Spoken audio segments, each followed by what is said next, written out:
ஆயுத எழுத்து நிகழ்ச்சிக்கு உங்களை அன்போடு வரவேற்கின்றோம் நேயர்களே. இன்று ராகுல் காந்தி தமிழ்நாடு வந்திருக்கிறார். வந்துட்டு திரும்பி போயிட்டாரு. இன்னைக்கு ஒரே நாளில் காங்கிரஸ் கட்சியினுடைய ஒரு கூட்டத்திற்காக வந்து செய்தியாளர்களை சரியாக 2 நிமிஷம் சந்திச்சாரு. அதில் முக்கியமான ஒரு விஷயத்தை சொல்லியிருக்கிறாரு. தொகுதி மறுவரையறை விவகாரம் தொடர்பாக அதை பேசியிருக்கிறார். அந்த மசோதாவிற்கு ஆதரவளிப்பவர்கள் யாராக இருந்தாலும் தமிழ்நாட்டுக்கு மிகப்பெரிய துரோகத்தை செய்பவர்கள் 21ஆம் நூற்றாண்டின் எட்டப்பர்களாக இருப்பார்கள். தமிழ்நாட்டில் எட்டப்பர்கள்னு ராகுல் காந்தி யாரே சொல்கிறார் அப்படிங்கிற கேள்வி எழுந்திருக்கிறது. அதை தொடர்ந்து அதை ஒட்டி இன்று அவருடைய வருகை, அதை ஒட்டி அவரையும் இதை மட்டும் பேசினார், ஏன் அதை பேசலை, எல்லாமே நிறைய கேள்வியோடு நிறைய பேர் இங்கே வெயிட் பண்ணிட்டு இருக்கிறாங்க. பேசுவோம் இன்றைய நிகழ்ச்சியில் விரிவாக. நம்மோடு இணையக்கூடிய விருந்தினர்கள் அரசியல் விமர்சகர் திரு சேயோன் அவர்கள் இணைந்திருக்கின்றார். காங்கிரஸ் கட்சியின் சார்பில் திரு விஜய் கிருஷ்ணா, அரசியல் விமர்சகர் திரு ஜவஹர் அலி மற்றும் திரு சஞ்சீவி அவர்களும் நம்மோடு இணைகின்றார். மற்ற பல விருந்தினர்களும் அடுத்தடுத்து நம்மோடு இணைய இருக்கின்றார்கள். சஞ்சீவி, எட்டப்பர்கள்னு யாரை சொல்றாரு? யாரு டீலிமிட்டேஷனுக்கு ஆதரவு தெரிவிக்க போறாங்க, யாரு தெரிவிக்கிற மாதிரி செய்திகள் வருது. லாஸ்ட் 1 மாசமா செய்திகள் வந்துட்டு இருக்கு இல்லையா, who is going to support delimitation. எனக்கு தெரியல. முன்னாடி ஆட்சியில இருக்கும்போது யார் எதிர்த்தாங்க, இப்ப யார் ஆதரவு தெரிவிக்க போறாங்க, who has taken a soft chance. நாங்க பில்ல டேபிள் போட்டு பார்லிமெண்ட்ல அதுக்கப்புறம் நாங்க முடிவு எடுக்கிறோன்ற மாதிரி யார் ஸ்டாண்ட மாத்தினாங்களோ அவங்களதான் குறிப்பிடுறாரு. திமுக ஆமா, திமுக சொல்றாரு. இன்டைரக்டா அதான் பதில். அது ஒரு திமுக ஒரு செக் மாதிரி வைக்கிறாரு. பொலிட்டிக்கலாவும் சரி, பார்லிமெண்ட்ல ஒரு ஆன்டி காங்கிரஸ் ஸ்டான்ஸா இருக்கும் இல்லையா, அது bro BJP anti Congress stanza இருக்கும். அதனால ஒரு பிரியம் பண்ணி அந்த மாதிரி ஒரு ஸ்டாண்ட் எடுக்கிறாரு. இந்த எட்டப்பன்ற ஒரு இது தமிழ்நாடு காங்கிரஸ் தலைவருக்கு சொல்லி கொடுத்துருக்கலாம். அதாவது கான்டெக்ட்ன்றது இந்த வார்த்தையை பயன்படுத்தினா சரியா இருக்கும், இது ஒரு ஹெட்லைன் நியூஸா வரணுன்றதுக்காக அங்க இருக்கக்கூடிய ஒரு ஸ்ட்ராட்டஜி டீமோ அல்லது அங்க இருக்கக்கூடிய தலைவர்கள் யாராவது சொல்லியிருக்கலாம். சோ அதனாலதான் இப்போ இந்த டிஸ்கஷன் முக்கியமா பேசிட்டு இருக்கோம் இல்லையா. அது வீட்ரேஸ்ன்ற வார்த்தையை பயன்படுத்தியது அப்படின்னா நம்ம பேசியிருக்க மாட்டோம். எட்டப்பன்ற வார்த்தையை பயன்படுத்தும் போது ஒரு துரோகிகள் அப்படின்னு சொல்லியிருந்தா அது ஒரு விதம், எட்டப்பர்கள்னு சொல்லும் போது அது கெட்ஸ் an extra mileage. ஆமா ஆமா கண்டிப்பா. அதான் இப்ப ரீசெண்டா பாத்தீங்க அப்படின்னா நிறைய செய்திகள் வந்துட்டு இருக்கு. இப்போ பார்லிமெண்ட்ல வேற விவகாரங்கள் தலையெடுத்தனால டீலிமிட்டேஷன் பில்ல கொண்டு வரல. இந்த ஆகஸ்ட் இன்னும் 2 வாரங்கள் இருக்கு பார்லிமெண்ட்ல, கொண்டு வர போறாங்களா இல்லைன்னு தெரியல. சோ அந்த விஷயத்துல இந்த மாதிரி ஒரு ராகுல் காந்தி அவர்கள் தமிழ்நாட்டுக்கு ஒரு பெரிய ஒரு ஹாட் நியூஸ் கொடுத்துட்டு போயிருக்காரு. ராகுல் காந்தி என்ன நினைக்கிறாரு, திமுக அந்த பில்ல ஆதரிச்சிருவாங்க அப்படின்னு அவரே ஒரு முன்முடிவுக்கு முன்னாடியே இந்த ஸ்டேட்மெண்ட்டை கொடுத்துட்டு போறாரா? ஆமா கண்டிப்பா. அதற்கான சமிக்கைகள் இருக்குல்ல. சமிக்கைகள் அப்படின்னா ஏற்கனவே அவங்க ஆட்சியில் இருக்கும்போது பாத்தீங்கன்னா அந்த பில்ல எரிச்சாங்க. பில்லோட காப்பிய முதலமைச்சர் 1ஆம் முதலமைச்சர் ஸ்டாலின் எரிச்சாரு. ஆனா இப்போ டிஎம்கே சைட்ல இருந்து என்ன சொல்றாங்கன்னா, he is not speaking. அவரு திமுக தலைவர் ஸ்டாலின் அவருக்கு ஸ்டேட்மெண்ட் விடல. ஆனா மற்ற தலைவர்கள் சொல்றது பாத்தீங்க அப்படின்னா we'll wait and see, let the bill be tabled in the parliament. எந்த மாதிரி விஷயங்களை கொண்டு வராங்க, எந்த மாதிரி சாராம்சம் இந்த பில்லுல இருக்க போது, இது தமிழ்நாட்டுக்கு பயனுள்ளதா இருக்குமா இல்லையா அப்படின்ற மாதிரி பாக்குறாங்க. நீங்க நிறைய ஒரு சேஞ்ச் ஆஃப் மைண்ட் பார்க்கலாம். நீங்க நிறைய திமுகவுடைய ஆதரவாளர்களே நீங்க சோசியல் மீடியால போடக்கூடிய காமெண்ட்ஸ் பாத்தீங்க அப்படின்னா, போஸ்ட் பாத்தீங்க அப்படின்னா, the number of seats are going to increase. 40ல இருந்து 79 ஆக போகுது, அசம்பிளி சீட்ஸும் இன்க்ரீஸ் ஆக போகுது. அப்படின்ற போது திமுக கண்டிப்பா ஒரு நல்ல விஷயமா ஒரு அட்வான்டேஜா இருக்கும். அதனால தலைவர்கள் யோசிக்க வேண்டும்ன்ற மாதிரி ஒரு ஸ்டான்ஸ் எடுக்கிறாங்க திமுக டிஎம்கே உடைய சப்போர்ட்டர்ஸ். ஓகே. சோ இந்த மாதிரி விஷயங்களை பேஸ் பண்ணி பார்க்கும்போது இந்த ஒரு பிரியம் பண்றாரு ராகுல் காந்தின்னு தோணுது. அண்ட் செகண்ட், இந்த ஸ்டாண்ட் எடுக்க விடாம பண்றாரு. நீங்க எடுத்துட்டீங்க அப்படின்னா இதை ஆதரவு தெரிவிச்சீங்கன்னா your supporters of RSS and BJP அப்படின்ற மாதிரி சொல்லிட்டாரு. Okay okay. ஸோ இத்தனை நாளா திமுக கையில் எடுத்த ஆன்டி பிஜேபி ஆயுதம் இப்போ அவங்களுக்கே எதிராக ராகுல் எடுக்கிறாருன்னு புரிஞ்சுக்கலாமா? கண்டிப்பா. ஒருவேளை டிஎம்கே அந்த ஸ்டாண்ட்ஸ் எடுத்தாங்க அப்படின்னா ராகுல் ஒரு காங்கிரஸ் மைட் திங்க், ஓகே நம்ம எதிர்க்கிறதுக்காகவே இந்த ஸ்டாண்ட் எடுக்கிறாங்க, காங்கிரஸ் எதிர்க்கிறதுக்காகவே இந்த ஸ்டாண்ட் எடுக்கிறாங்க. சோ இன்டைரக்டா பாஜக போன 2 மாதங்களுக்கு முன்னாடி வரைக்கும் கூட்டணி இருந்தாங்க. இப்ப சண்டை போட்டு வெளியே வந்துட்டாங்க. இப்ப காட்சிகள் மாறிடுச்சு இல்லையா. சோ இப்போ கண்டிப்பா 2 பேரும் இப்போ எதிர்ப்பு தான் இருக்காங்க. ஒருவேளை திமுக நாளைக்கு இந்த பில்லுக்கு ஆதரவு தெரிவிச்சுன்னா காங்கிரஸ்க்கு இன்டைரக்டா எதிர்ப்பு தெரிவிக்கிற மாதிரி தான். ஏன்னா காங்கிரஸ் தேசிய அளவுல பாத்தீங்கன்னா இந்த டீலிமிட்டேஷன் எதிர்த்துட்டு இருக்காங்க, வேணாம் சொல்லிட்டு எதிர்த்துட்டு இருக்காங்க. குறிப்பா சவுத்ல இருக்கக்கூடிய ஸ்டேட்ஸ் அவங்க ஆட்சியில இருக்காங்க. நிறைய தெலுங்கானா, கர்நாடகா, கேரளா 3 ஸ்டேட்ல இருக்காங்க. இப்ப தமிழ்நாட்டிலயும் their part of the alliance. அப்படி இருக்கும்போது இங்க அந்த பேஸ காக்க வேண்டிய ஒரு அவசியம்ன்றது காங்கிரஸ்க்கு இருக்கு. அப்படின்றப்போ அந்த ஸ்டாண்ட்ஸ் தான் அவங்க எடுப்பாங்க. ஓகே, கேட்போம். திரு சேவன் திமுக தான் சொல்றாரா?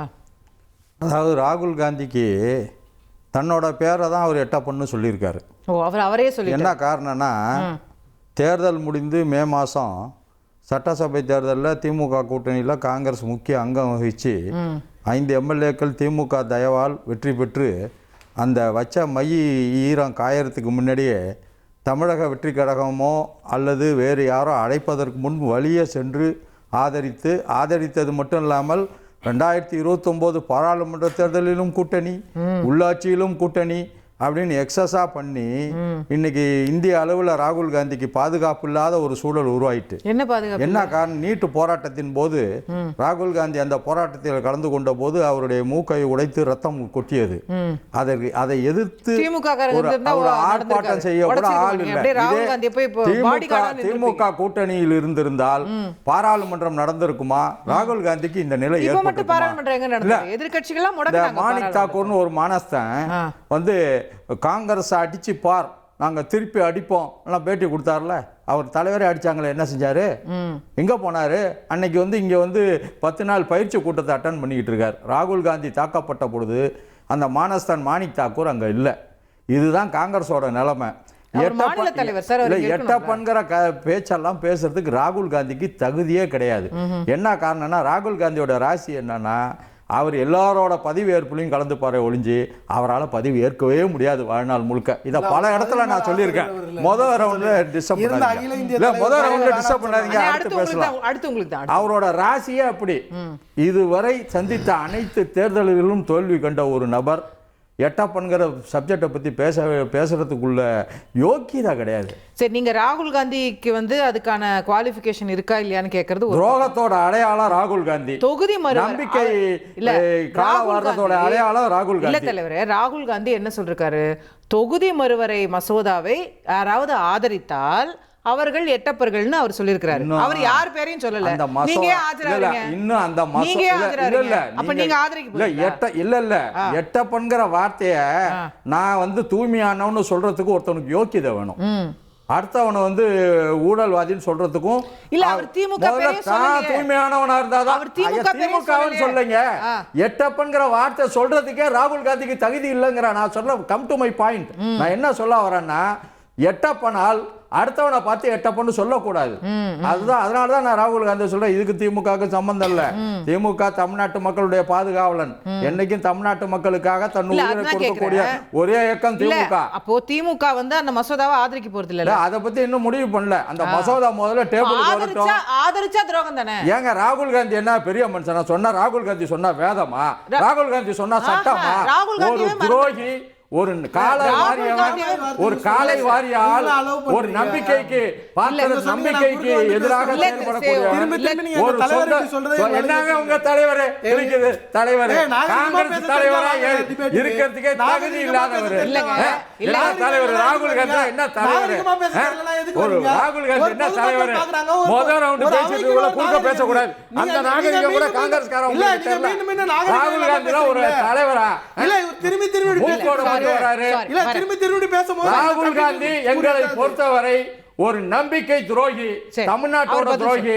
தமிழ்நாட்டை காத்த திமுகவுக்கு துரோகம் இழைத்தவர், தமிழ்நாட்டுக்கு துரோகம் இழைச்சார். உண்மையிலே ராகுல் காந்தி ஒரு சொன்ன மாதிரி ஒரு தலைவரா இருந்தா இன்னைக்கு மேகதாதுவை பத்தி பேசியிருக்கணும். காவிரி தண்ணி வரல. ஜூன் 12ஆம் தேதி தண்ணி திறந்திருக்கும் 5 வருஷமா. இன்னைக்கு ஜூலை 12 தண்ணி வரல. இன்னைக்கு அங்க வெள்ளம் வந்ததுனால தண்ணி திறக்கிறாங்க. இவ்வளவு நாள் என்னாச்சு? விவசாய பிரச்சனை பேசினாரா? இல்ல நீட்டை பத்தி பேசணும்ல? எதை பேசணுமோ அதை பேசல. வராத மசோதாவை பத்தி பேசுறாருன்னா அவருடைய அரசியல் முதிர்ச்சி இல்லாததை காட்டுது. ராகுல் காந்தி ஒரு தலைவரே இல்ல. ராகுல் காந்தியால தனியா ஒரு வார்டு மெம்பரா கூட ஜெயிக்க முடியாது. ஒரு வார்டு மெம்பரா கூட தமிழ்நாட்டுல தனியா ஜெயிக்க முடியாது. இன்னைக்கு 7:40 தான் ஆகுது. 9 மணி வரைக்கும் ப்ரோகிராம். கொஞ்சம் கண்டென்ட் மிச்சம் வச்சுக்கங்க. இல்ல நிறைய இருக்கு கண்டென்ட். ராகுல் காந்தியை பத்தி பேசணும்னா பேசிக்கிட்டே இருக்கலாம். 100 தோல்வி கண்டவர். இருங்க திரு விஜய் கிருஷ்ணா. அதான் வந்து எங்கள் தலைவர் பேசினார். ரொம்ப அவர் பேசினது இட் இஸ் இந்த இன்ட்ரெஸ்ட் ஆஃப் தமிழ்நாடு. அவர் எந்த பொலிட்டிக்கல் பார்ட்டியும் இல்லை, நீங்கள் நான் பேசும்போது குறுக்க வராதிங்க சரிங்களா. அவர் எந்த ஒரு பொலிட்டிக்கல் பார்ட்டியும் ஸ்பெசிஃபை பண்ணி அவர் பேசல. அவர் தமிழ்நாடோட உரிமைகள் பறி போயிடக்கூடாது, தமிழ்நாட்டுக்கான உரிமைகளுக்கு எல்லாரும் ஒண்ணா நிக்கணும். அதுதான் அதோட உட்கருத்து. சரிங்களா? தமிழ்நாட்டோட உரிமைகளுக்காக நம்ம இன்னைக்கு பிஜேபி எப்படிலாம் பிளான் பண்ணுவாங்க, கண்டினியூஸா எஸ்ஐஆர் மூலமா எப்படி ஒரு மாஸ் டிசிஷன் பிரான்சைஸ்மென்ட் பண்ணாங்க, அது மாதிரி நீங்க எஸ்ஐஆர் மூலமா என்ன பண்ணாங்க? நீங்க இன்னைக்கு ஆட்சியில இருக்கிறீங்க எஸ்ஐஆருக்கு அப்புறம். இல்ல மேடம், மற்ற மாநிலங்கள் இருக்கல, எல்லா மாநிலங்களும் நாங்க இதே ஆட்சியில இருக்கோம், ஆட்சியில இல்லாததுக்கு அப்பாற்பட்டு நாங்க இந்த எஸ்ஐஆர்ல எல்லா இடங்களையும் பெங்களூர்ல நாங்க எடுத்து வைக்கலையா, கர்நாடகால எஸ்ஐஆர்ல இருக்கிற இர்ரெகுலாரிட்டிஸை நாங்க எடுத்து வைக்கலையா, இன்னைக்கு எல்லா இடங்களும் நாங்க இது வந்து இங்க ஆட்சியில இருக்கோம் அங்க ஆட்சியில இருக்கோன்றதுனால பொதுவாகவே இந்த பிஜேபி எப்படி இந்த எலக்ட்ரல் ப்ராசஸை கரெக்ட் பண்றாங்கன்றதை நாங்க திரும்பி ரிசைட் பண்ணிட்டே இருக்கோம். இது இன்னைக்கு நேரத்துல வருஷ கணக்காக நாங்க கண்டினியூஸா பண்ணிட்டு இருக்கோம். 2018 மத்திய பிரதேஷ் அசம்பிளி எலெக்ஷன்ல இருந்து நாங்க இந்த சொல்லிட்டு வரோம். அவரு இந்த இன்ட்ரெஸ்ட் ஆஃப் தமிழ்நாடு பேசுறாரு. சரிங்களா? அவர் தமிழ்நாடோட உரிமைகள் பறிக்கப்படக்கூடாது, தமிழ்நாட்டுக்கான இது இருக்கணும் அப்படின்ற சொல்ல வராரு. உடனே இவர் எதுக்கு அவர் திமுகன்னு சொல்லல, யாரும் சொல்லலையா, அதிமுக முன்னாள் எதிர்க்கட்சி தலைவர் எடப்பாடி பழனிசாமி அவர்கள் ஆதரவு தெரிவிச்சிருந்தாரு. பிஎம்கே அன்புமணி ராமதாஸ் அவர்கள் ஆதரவு தெரிவிச்சிருந்தாரு. என்டிஏ கூட்டணியில இருந்த எல்லாருமே ஆதரவு தெரிவிச்சிருந்தாங்க. நீங்க எதுக்கு சம்பந்தமே இல்லாம நீங்க எதுக்கு வரீங்கன்னு எனக்கு புரியலையே. நீங்களா தான் வரீங்க. அவர் இந்த இன்ட்ரெஸ்ட் ஆஃப் தமிழ்நாடு பேசினாரு.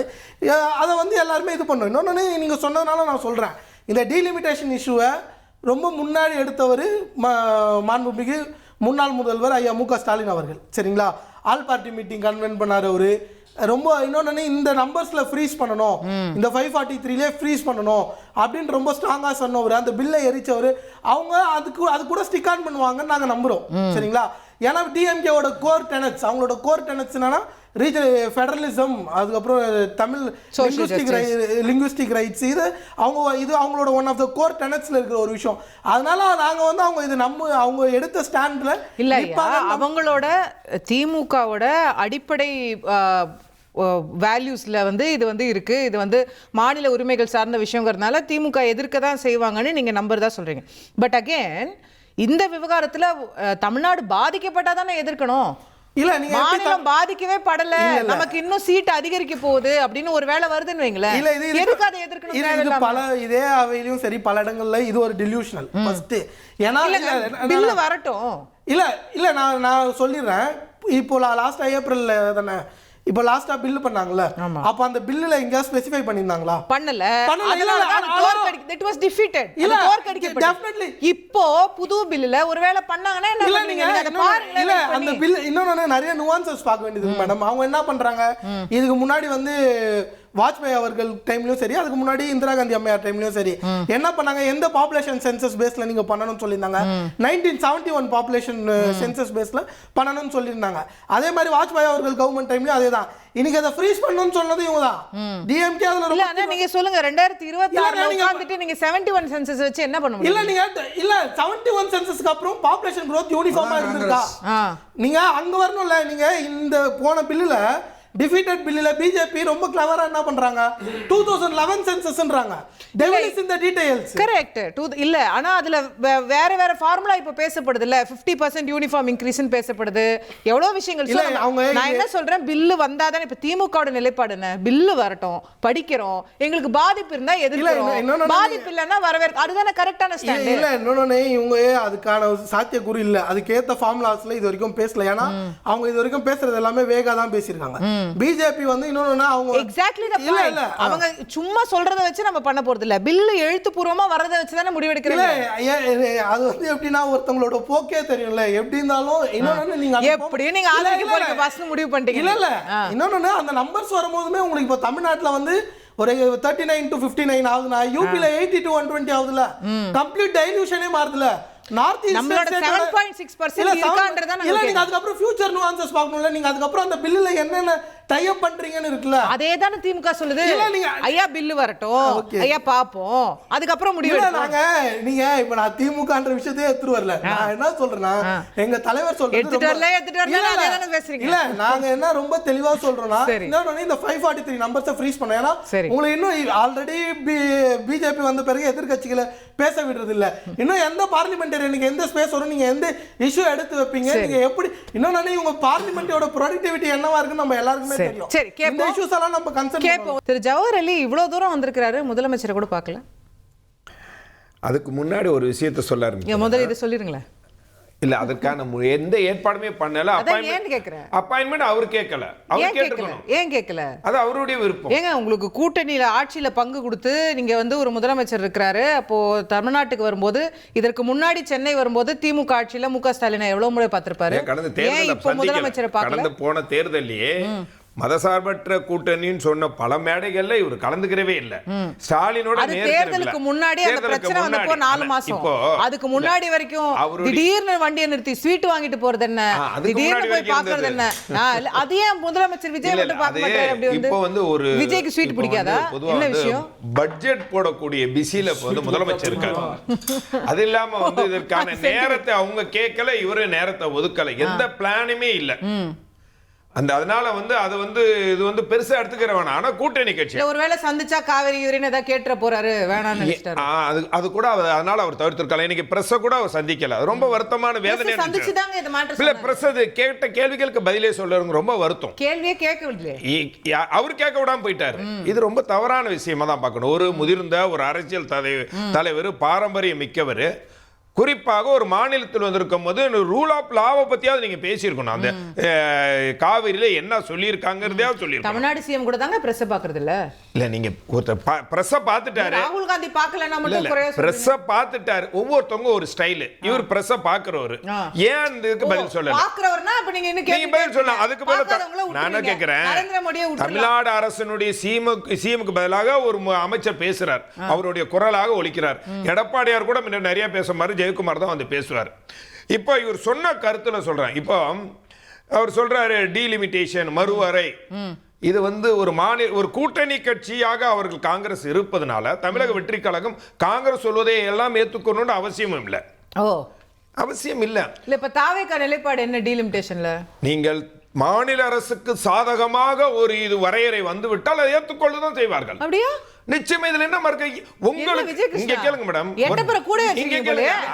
நீங்க திமுக எட்டப்பரங்க எட்டப்பர கூட நான் அப்படிலாம் சொல்லல, நீங்க சொல்லாதீங்க. நீங்க தவறான இல்ல, நீங்க வந்து ஒரு நெறியாளர், அப்படிப்பட்ட ஒரு வார்த்தையை நீங்க பயன்படுத்த கூடாது. அவருக்கு தான் வந்து அந்த வார்த்தையை தமிழகத்துல நீங்க தான் இப்போ வந்து எட்டப்பர் என்னமா மேடம் காட்டி கொடுக்கறதா? எட்டப்பர் தமிழக வெற்றி கழகம் காட்டி கொடுக்கறதா? நீங்க கூட்டு நான் என்ன கேக்குறேன், இல்ல இல்ல ராகுல் காந்தியோட வார்த்தை. எட்டப்பர்ங்கிறது ராகுல் காந்தியோட வார்த்தை. நீங்க இப்ப என்ன சொன்னீங்கன்னா the stand that you said just now, அவர் சொல்றது தவறு. அவர் எப்படி சொல்லலாம்ங்கற எட்டப்பர்னா அவர் தமிழ்நாட்டுடைய உரிமைகளை எல்லாம் புடுங்கினது காங்கிரஸ். நீட்ல இருந்து, கச்சத்தீவுல இருந்து, காவிரியில இருந்து, கல்வியில இருந்து எதுவா இருந்தா நியாயத்தை பேசுற சார். பிஜேபி லாங்குவேஜ்ல இருங்க, ஒரு நிமிஷம். பிஜேபி தான் நீட்டு காரணம். இருங்க, பிஜேபி லாங்குவேஜ் கொஞ்சம் அமைதியா இருங்க. கொஞ்சம் நீங்க சொல்றீங்க கொஞ்சம் அமைதியா பிஜேபி நீங்க வாபஸ் வாங்க.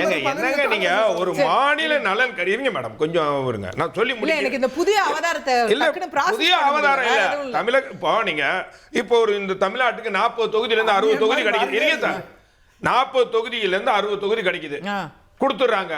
அப்ப கூட நான் வேணாம்னு சொல்லுவாங்களா? நான் சொல்றது கேளுங்க, முழுசா வாங்கிக்கோங்க. ஒரு மாநிலத்தின் நலன் சார்ந்துதான் ஒரு முதலமைச்சர் முடிவு எடுக்க முடியும். நீ கண்மூடித்தனமா காங்கிரஸ் முடிவு எடுத்தனா நீங்க பிஜேபி இருக்க வேணும் ஒரே நிலைப்பாடு. அது நல்லது கெட்டது எதுவுமே பார்க்க மாட்டீங்க. எனக்கு ஒரு சந்தேகம், தாவேகா இந்த மசோதாவை ஆதரிக்குது இல்ல எதிர்க்குதுன்னு வைங்களேன், எப்படி ஆதரிப்பீங்க? உங்களுக்கு தான் எம்பி இல்லையே. அததான் சொன்னேன், அது எம்பி இல்ல. ஆனால் ஃபியூச்சர்ல எம்பிக்கள், ராஜ்யசபா எம்பிக்கள் வரலாம், அதற்கு காலங்கள் வரலாம், தள்ளி போடலாம். இல்ல, அது கொடுத்துட்டோம். ஆனா அதுக்காக இந்த மசோதாவை ஆதரிக்கணும் எதிர்க்கணும் முடிவு எடுக்கலாம். ஆனா எதிர்த்து தான் ஆவணும்னு சொல்றது ஒரு அப்பட்டமான அரசியல் நோக்கம். இல்ல திரு ஜவஹர் அலி, நான் திரும்பவும் கிளாரிஃபை பண்ணிக்கிறேன். நீங்க பேசுறது தாவேகாவினுடைய அதிகாரப்பூர்வ நிலைப்பாடு இல்ல, கரெக்டா? இல்ல, அதிகாரப்பூர்வ நிலைப்பாடு இல்ல. நான் ஒன்னும் அதிகாரப்பூர்வமா நிலைப்பாடு நான் பேசலாம். ஆனால் அவர் சொல்வது தவறுங்கிறேன். யார் சொல்றது தவறு? அவர் இவர் ராகுல் காந்தி சொல்லக்கூடிய, நான் கேக்குறேன் மேடம், நீங்க என்ன கேக்குறேன்? நான் முதல்ல மேடம் இன்னொருத்தர் அந்த கட்சி பேரை எடுக்கிறதுக்காக பேசுறாங்க. காங்கிரஸ் அப்படி கட்டி காத்துட்டாரு.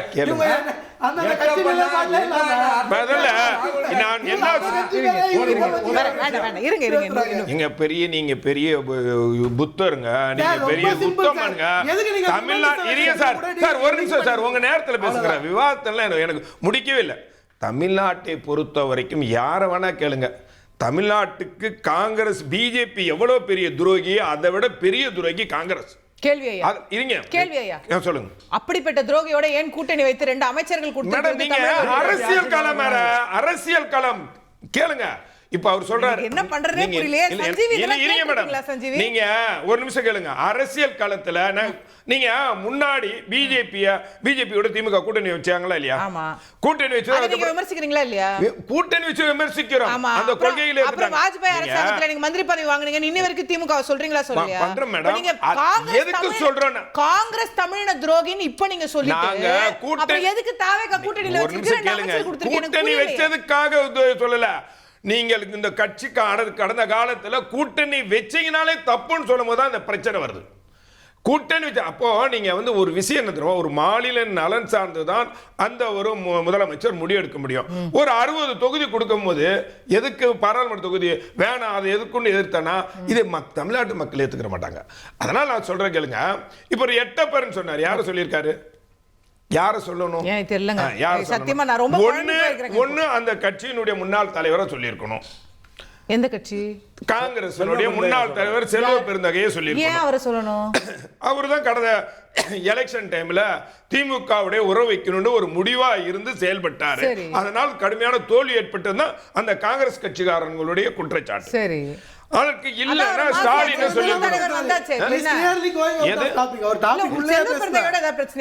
எனக்கு அது பிரச்சனை. அவர் ஏன் சொல்லணும்? அவருக்கு பிரச்சனை, அவருக்கு பிரச்சனை. அவர் எதுக்கு சம்பந்தம்? எட்டப்பர் யாரும் சொல்லுங்க. அப்ப நீங்க சொல்லுங்க, எட்டப்பர் யாருன்னு சொல்லுங்க. இன்னைக்கு ராஜகாந்தி எட்டப்பர் யாருன்னு சொல்லுங்க. நீங்க எட்டப்பர் யாருன்னு இல்ல திரு ஜவஹர்லால் இல்ல திரு விஜய் சொல்ற மாதிரி ரொம்ப சிம்பிளா இல்லையா? இப்ப தமிழ்நாடு நலனுக்கு எதிரா யாராவது செயல்பட்டா அவங்க எட்டப்பர்கள் யாருன்னே அவர் சொல்லல. எதுக்கு இவ்வளவு கோச்சுக்கணும்? தமிழ்நாட்டுல இப்ப காவிரியில தண்ணி வர ஒற்றுமையா இருந்து இதை டிஃபீட் பண்ணனும். யாரும் தமிழ்நாட்டுக்கு எதிரா போடல. நீங்க பேசுறது நான் பேசுறேன். தமிழ்நாட்டுக்கு எதிராக காவிரி தண்ணியை கொடுக்க சொல்லி உச்ச நீதிமன்றம் சொல்லி காவிரி மேலாண்மை ஆணையம் சொல்லி கொடுக்க மாட்டேன்னு சொல்லி இருக்குது. சிவகுமார் என்ன சொல்றாரு? தண்ணி மழை பெஞ்சு அதனால ஓடுதுரா, அது ஏன்டா இது பண்றீங்கிறாரு. எவ்வளவு இலக்காரமா சொல்றாரு. அத பத்தி பேச மாட்டாரு. நீட்ட பத்தி பேச மாட்டாரு. இடபிள்யூஎஸ் பேச மாட்டாரு. எது எங்க பேசுறாரு? நீட் எதிர்க்கிறீங்களா? காங்கிரஸ் எதிரா? சார் காங்கிரஸ் எதிர்ப்பா சார்? காங்கிரஸ் நீட் எதிர்க்குங்க. சார் நீங்க வர ராகுலுடைய நிலைப்பாடு சார். உயர் ஜாதி பிரிவினருக்கு 10% இடஒதுக்கீடுல ராகுலுடைய நிலைப்பாடு என்ன? கச்சத்தீவுல ராகுலுடைய நிலைப்பாடு என்ன? ஏதாவது நிலைப்பாடு இருக்கா? முழுக்க முழுக்க சரி கேப்போம். 2024 எங்க தேர்தல் அறிக்கையில இருக்கு. உங்களுக்கு தெரியலனா தெரிஞ்சிட்டு வந்து பேசுங்க. சரி, எனக்கு யார் பேசுறது? 800 மீனவர்கள் ஜவஹர் அலி ஸ்டாப். இல்ல நான் சொல்லி முடிக்கிறேன். இல்ல சார், நீங்க ரொம்ப நேரமா சொல்லிட்டு தான் சார் இருக்கீங்க. கொஞ்சம் இருங்க சார். நான் சொல்லி முடிச்சறேன். நீங்க காங்கிரஸினுடைய துரோகங்களை பட்டியல் போட்டோன்னா அது பெரிய நிலத்தில் இருக்கும். அதை பேசுறதுக்கு நான் வரல. ஆனால் அவர் ஒரு கருத்தை மையப்படுத்தி வைக்கும் போது அந்த கருத்து தமிழ்நாட்டுக்கு இருக்கக்கூடிய எட்டப்பன் சொல்லும்போது நீங்க யாரோ சொல்றீங்கன்னு சொல்லணும்.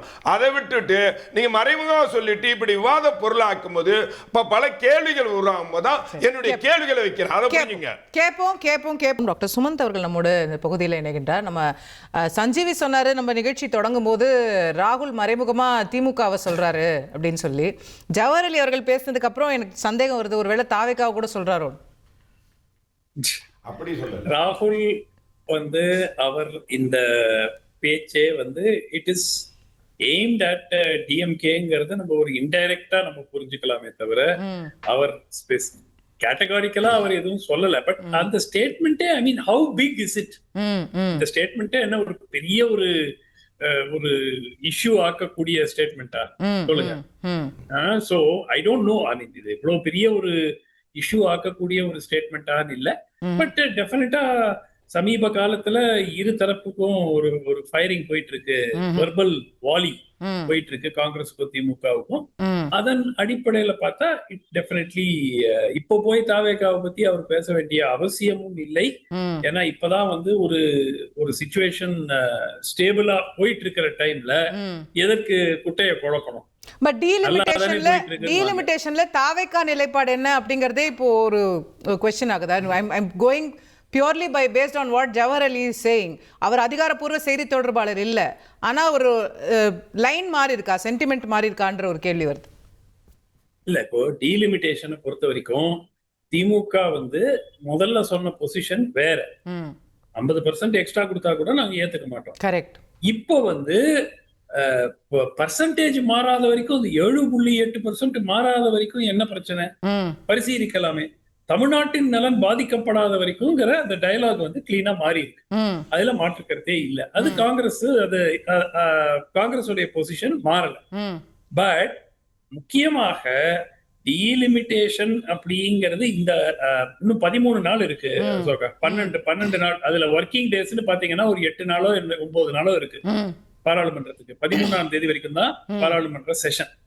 சோ அந்த பீரியடுக்குள்ள 6 நான் கேள்விப்பட்டது 5 to 6 பாராளுமன்ற உறுப்பினர்கள் குறையறாங்க.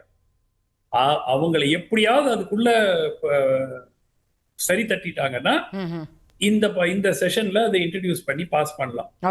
இல்ல அது அந்த 6 பேர் வரமாட்டேங்கிறாங்க அப்படிங்கிற மாதிரி இருந்ததுன்னா நிச்சயமா அது அடுத்த செஷனுக்கு புஷ் பண்றதுக்கும் வாய்ப்பு இருக்கிறது.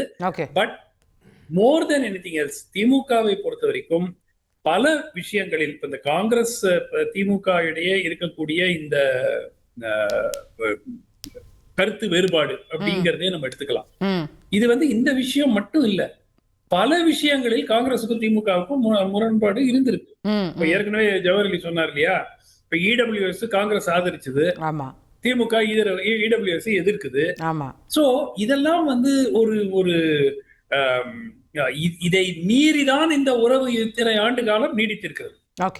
பல விஷயங்களில் காங்கிரசுக்கும் திமுகவுக்கும் முரண்பாடு. பட் அடிப்படையாக இன்று கூட்டணி முறிவு ஆன பிறகு இந்த முரண்பாடுகள் எல்லாம் வந்து ஹைலைட் ஆகுது, அவ்வளவுதானே தவிர இதுக்கு முன்னாடி நாங்க வேற கட்சி அவங்க வேற கட்சி, ஆனா ஒரு கன்சென்சஸ் வந்துதான் நாங்க செய்வோம். இந்த டயலாக் கேட்டிருக்கீங்கல்ல, இப்ப அந்த டயலாக் மாறிடுச்சு, அவ்வளவுதான், நத்திங் மோர். பட் ராகுல் அவர்கள் வந்து தமிழ்நாடு வந்து இங்கே வேற அரசியல் சந்திப்புகள் எதுவும் நிகழ்த்தாம அவர் வராரு, அவருடைய கட்சி நிகழ்ச்சியில் பங்கெடுக்கிறாரு. He is making only this statement. இப்போ காவேரி பற்றி இங்கே ஒரு பெரிய பிரச்சனை ஓடிட்டு இருக்கு, மற்ற தமிழ்நாட்டில் இஷ்யூஸ் இருக்கு, எதையும் அட்ரஸ் பண்ணாமல் இதை மட்டும் அட்ரஸ் பண்ணுறாரு. தமிழக முதலமைச்சரை சந்திக்கல, இங்கே வேற எந்த அரசியல் சந்திப்புகளும் நிகழ்த்தல. So what is the message? இல்ல, I mean I'm not clear as to why இந்த first of all ராகுல் வந்து பல மாநிலங்களுக்கு இந்த மாதிரி விசிட் பண்ணியிருக்காரு. காங்கிரஸ் நேரா போவாங்க, அங்க காங்கிரஸ் லீடர்ஸை பார்த்துட்டு வருவாங்க, ஈவன் கூட்டணி முதலமைச்சர்களை கூட சந்திக்காம வந்திருக்கிறாங்க. இது ரொட்டீனா நடக்கிற விஷயம். அது இந்த முறை அது கொஞ்சம் ஹைலைட் ஆகுது தவிர, பட் நீங்க ஏன் அவர் காவேரி பத்தி எப்படி பேச முடியும்? 2 பக்கமும் அவர்தான் இருக்காரு, கரெக்டா? அதனாலதானே அவர் பேசணுங்கிற எதிர்பார்ப்பு வருது. ஹி ஷுட் இன்டர்வீன்லாம் இங்க குரல்கள் எழுந்ததெல்லாம் நம்ம பார்த்தோம்ல. அந்த இன்டர்வீனுக்கு இந்த குரல்கள் எழுந்து எப்படியாவது குட்டையை குழப்பலாமான்னு பாக்குறதுக்குள்ள மழை வந்துருச்சு. இப்ப என்ன பண்றது? இப்ப ஏதாவது ஒண்ணு பண்ணி மழையை நிறுத்தினாதான் திருப்பி உங்களுக்குள்ள தகராறு பண்ணி மக்களை வந்து கோவப்பட்டு ஒரு போராட்டம் நடத்தி இதெல்லாம் நடத்த முடியும். திமுகவுக்கு வருண பகவான் வந்து அரசியலை முடிச்சு வச்சிட்டாரு. வருண பகவான் வந்து இல்ல, திமுக நம்பாத வருண பகவான் அவர்களுக்கு ஒரு விதத்துல இதில் அரசியல் இந்த ஆண்டு பார்க்க முடியாமல் அந்த வாய்ப்பை வருண பகவான் எடுத்துட்டார். அதனால பட் விவசாயிகளை பொறுத்த வரைக்கும், தமிழ்நாட்டு மக்களை பொறுத்த வரைக்கும் அது ஒரு நல்ல விஷயம். மழை நல்லா பெய்யுது, 10,000 கியூசெக் கபினில இருந்து வருது. சோ நிச்சயமா வந்து இதனால வந்து இந்த 37 TMC ஃபீட் கம்ப்ளீட்டா கரெக்ட் ஆகும்னு சொல்லல, கரெக்ட். பட் இன்று இருக்கக்கூடிய அந்த ரொம்ப மோசமான நிலைமை கொஞ்சம் இம்ப்ரூவ் ஆகுது. மேலாண்மை வாரியம் சொன்னதே 3,800 கனஅடி தான், இப்ப அதுக்கும் மேல திறந்துட்டாங்கன்னு நினைக்கிறேன். ஆமா, அதுக்கு மேல எப்படிங்க ஸ்டோர் பண்ண முடியாது? அதான் டிகேஎஸ் சொல்றாருல்ல, வெள்ளம் வந்துரும், அப்படியே எல்லாத்தையும் மூடி வச்சுக்கிட்டாக்கா வெள்ளம் வந்துரும், நம்மளே அடிச்சுட்டு போயிடும்னு. சோ முக்கியமா அதுல இதே வந்து வேற ஏதாவது ஹேமாவதியோ ஹரங்கியோ ஓவர்ஃப்ளோ ஆயிருந்தா கூட அது கேஆர்எஸ்க்கு போய் அங்க சேவ் பண்ணிருக்கலாம். நல்ல வேளை இது கபினி ஓவர்ஃப்ளோ ஆறதுனால அது கேஆர்எஸ்க்கு போகாது, நேரா கபினில இருந்து நேரா மேட்டூருக்கு தான் வரணும், மேட்டூருக்கு வந்துரும். அதனாலதான் இது வந்து இன்னும் நமக்கு ஓரளவுக்கு ஒரு சிச்சுவேஷனை இம்ப்ரூவ் பண்றதுக்கு வாய்ப்பு இருக்கு. But long way to go. 33 TMC பற்றாக்குறை ஜூன் 1 இருந்து ஜூலை 31 வரைக்கும் சுமார் ரஃப்லி 32-33 TMC ஃபீட் ஷார்டேஜ். அதுல இவங்க உத்தரவு போட்டது வந்து 3,500 கியூசெக்ங்கிறது வந்து ரஃபா கால்குலேட் பண்ணீங்கன்னா 15 நாளைக்கு 4.5 TMC.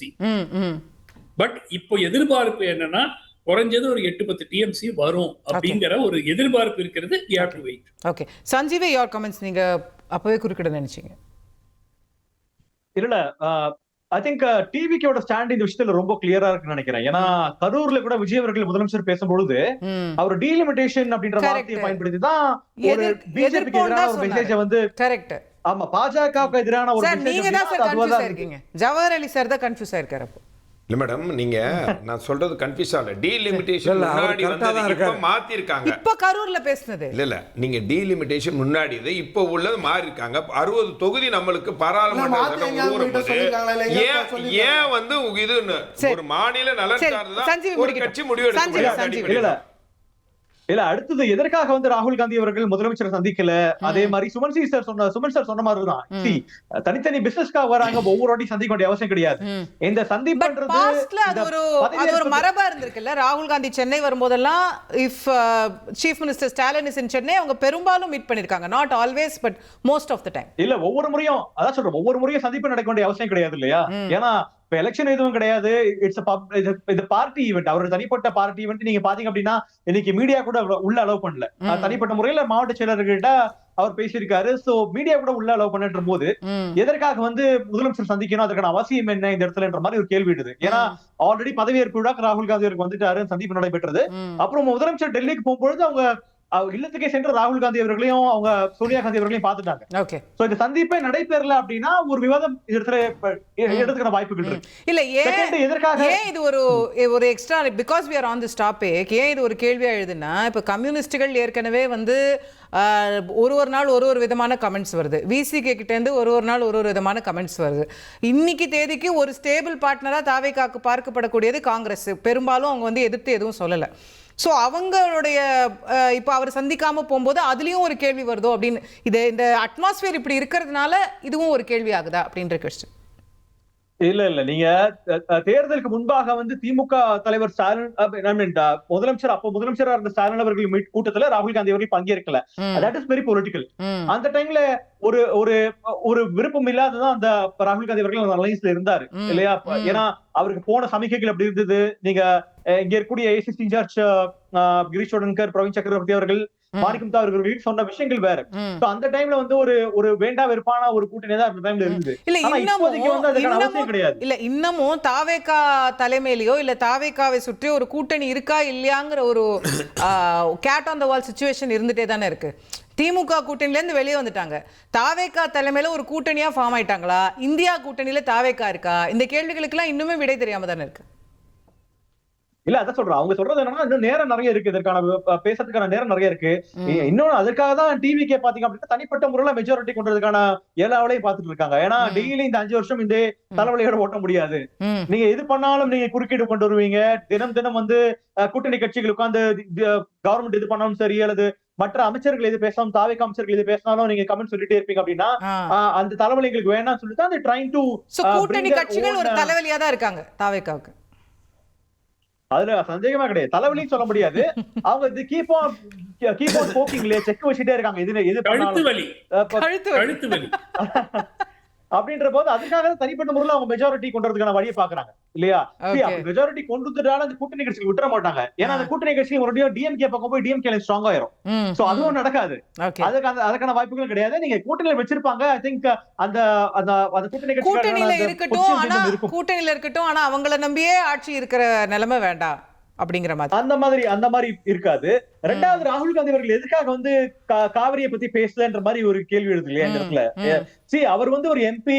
இன்னொன்னு பாத்தீங்க அப்படின்னா ஒரு எஸ்டாப்ளிஷான லா இருக்கு இந்த விஷயத்தை செட்டில் பண்றதுக்காக. அப்படி இருக்கும்போது எதற்காக ராகுல் காந்தி அவர்கள் பேசணும்? ஏன்னா அவங்க ஆட்சியில் இருக்கக்கூடிய மாநிலம் கர்நாடகா. அங்க ஏற்கனவே பாத்தீங்கன்னா டி கே சிவகுமாருக்கு எதிராக நிறைய போராட்டம் நடந்துட்டு இருக்கு. பிஜேபி போராட்டம் பண்ணிட்டு இருக்காங்க. நீங்க கர்நாடகா குரூப்ஸ் பாத்தீங்கன்னா தினம் போராட்டம் பண்ணிட்டு இருக்காங்க. அப்படி இருக்கும்போது ராகுல் காந்தி வந்து இந்த மாதிரி தமிழ்நாடு ஸ்டான்ஸ் எடுத்தார் அப்படின்னா ராகுல் காந்தி நாளைக்கு கொடும்பாவை இருப்பாங்க. நீங்க சொல்றது ஒரு அரசியல் ரீதியான பதில். ஆனா அறம் சார்ந்த விஷயம் என்னங்கிற கேள்வி இருக்குல்ல, யார் பக்கம் நியாயமா நிக்கணும்? அதெல்லாம் ராகுல் காந்திக்கு தெரியாது.